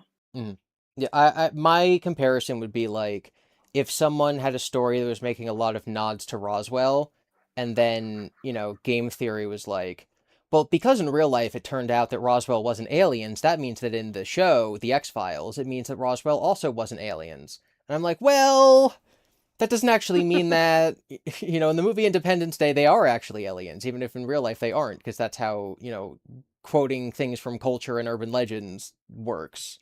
Yeah, or how like theory focuses does not focus on like the Lynn McTaggart stuff and focuses more on the like parapsychology, and even though like some of that stuff has been debunked, In what? and just like the way Theory Chum engages with the field, like he doesn't. Like mimic maker stuff. Yeah. Yeah, he doesn't look into the. I mean, I think he was in chat earlier reminding us that the 0 point field is real, but the thing is that all the traits associated with the 0 point field in FNAF point to Lynn McTaggart's version, not the real version. It's again, it's like your Roswell example, where like what's going on in actual Roswell is not relevant to this alien show where there are aliens in Roswell. Yeah. Yeah. Yeah. Yeah. All right. And like, yeah, Scott can change things from what Lynn McTaggart has made up. Yeah. Again, I think that the Force and George Lucas is just such a valuable, easy comparison. Yes, I mean Lynn McTaggart uses it. Oh yeah. She literally And talks about the Force. if you look at like debunking stuff, so nobody's done like a Google debunk of the field, but I did find an article from I think Skeptic Magazine that was debunking her like more explicit health claims, and the article was like, also this fool believes in the Force. Well, yeah, I'm because you starving. need the Force to time travel to stop your cancer. Well, you know. those who know, Only Jedi is an Maya knew actually that. If legally only Maya and recognized under religion in my construction knew country. that. Yes. If only Maya and under construction knew that. Boom, full circle, baby. Well, Gibby, you again, should I move think to like Australia. Jake dying of cancer despite all of the like love and also the imagining himself as not having cancer Mhm. is like Scott saying, "No, that's not how this works, even Yeah. in here." It's a You cannot refutation escape of that. together. Yeah. Yeah. I read No End House. Well, I read Five Nights at Freddy's Tales from the Pizzaplex. And if you guys didn't and you want to find out what happens next, make sure you tune in next Sunday at 1 p.m. EST to GiBi's Spooky Shack. Link in the description. There we go. What's oh right, it's the epilogue. You're It- still gonna have to wait a bit for the B7. Yes, it's epilogue and corrections. I'm going to explain it in the video that I'm not going to be doing the epilogue every book because the first epilogue is about Gil and like when they program the Oh, mimic yeah. to like rip people apart, and then every other epilogue is one continuous story. Yeah, the epilogues were actually written on purpose this time. Yes, and I'm just going to touch on them at the end. Yeah, that makes sense. Yeah, only 3 videos per book, and then combining all the epilogues at the end. I'm currently the Frights series has 12 books, and Tales has 8, and so there's a lot less content to talk about. And Huzzah. you know, I've found ways to talk about Brigadoon and Frankenstein and all that stuff in Frights, but because I already talked about those specific things, there's fewer cultural staples that I feel like I must address in Tales. Well, there's you could go on a tangent about monsters and mazes for I mean, Animatronic Apocalypse. Of course that's what I'm doing, because I told you I was doing that like yesterday or whatever. Yeah. Also, Gibby, Nexi is very child's play coded. Yes, So I feel like go into that. if I hit something that has a very clear parallel, like in you know, Lolly's game, you know, I talked about the Shining and One Flew Over the Cuckoo's Yeah, and Nest. in Monster, you're gonna have to explain the story because the fandom is so allegorical. like the Pizzagate fandom, stuff. you can't understand what's happening in Monster if you don't have that Oh. cultural context. It's Yes. straight up cannot political wait for the satire. monster video. Yeah, Gibby talks about Pizzagate for like half an hour. Beyond that, and I know the Monty Within is going to also be its whole big thing. Yeah, you're gonna have to read a whole second Well, book about the that. storyteller is going to be its own big thing too. Because I think the very interesting thing about that, and obviously we can talk about it once you've read it, is that the whole like computer metaphor that Kane uses is not actually in the text. And I think if you look at like the difference between how My Stroke of Genius is presented in Monty Within versus what it actually says, you find what is Scott most wanting to draw our attention to? How does he think of it? Yes. With all that said, I found a way to extend the topics I will be covering in a very important way. So if you're worried that this series will be shorter than 36 hours, there's a chance it might actually be longer. I don't think any of us were worried about that. And you guys will have to see. I assure you. And it's not the Silver Eyes, I'll tell you that right now. I'm not inserting the Silver Eyes into the middle of this. Aw. Oh, darn. All right, we're gonna head out. Thank you for the 100 people who are still watching this for some reason. Not a Damsel, Leo the Brat, Lion Blaze, Fiona Marie Supremacy, heck yeah. Thank you all for being here. Thank you for the likes. Thank you, especially Pablo earlier, for all the members. I hope to, at the very least, I'll see you guys next Sunday for the book video, but I do hope that I can get my big agony video that Fredden's editing / my I completely 100% solved Midnight Motorist video that I haven't filmed yet, but that could be out in the next 1 or 2 weeks. So I will see y'all later. All right. Bye.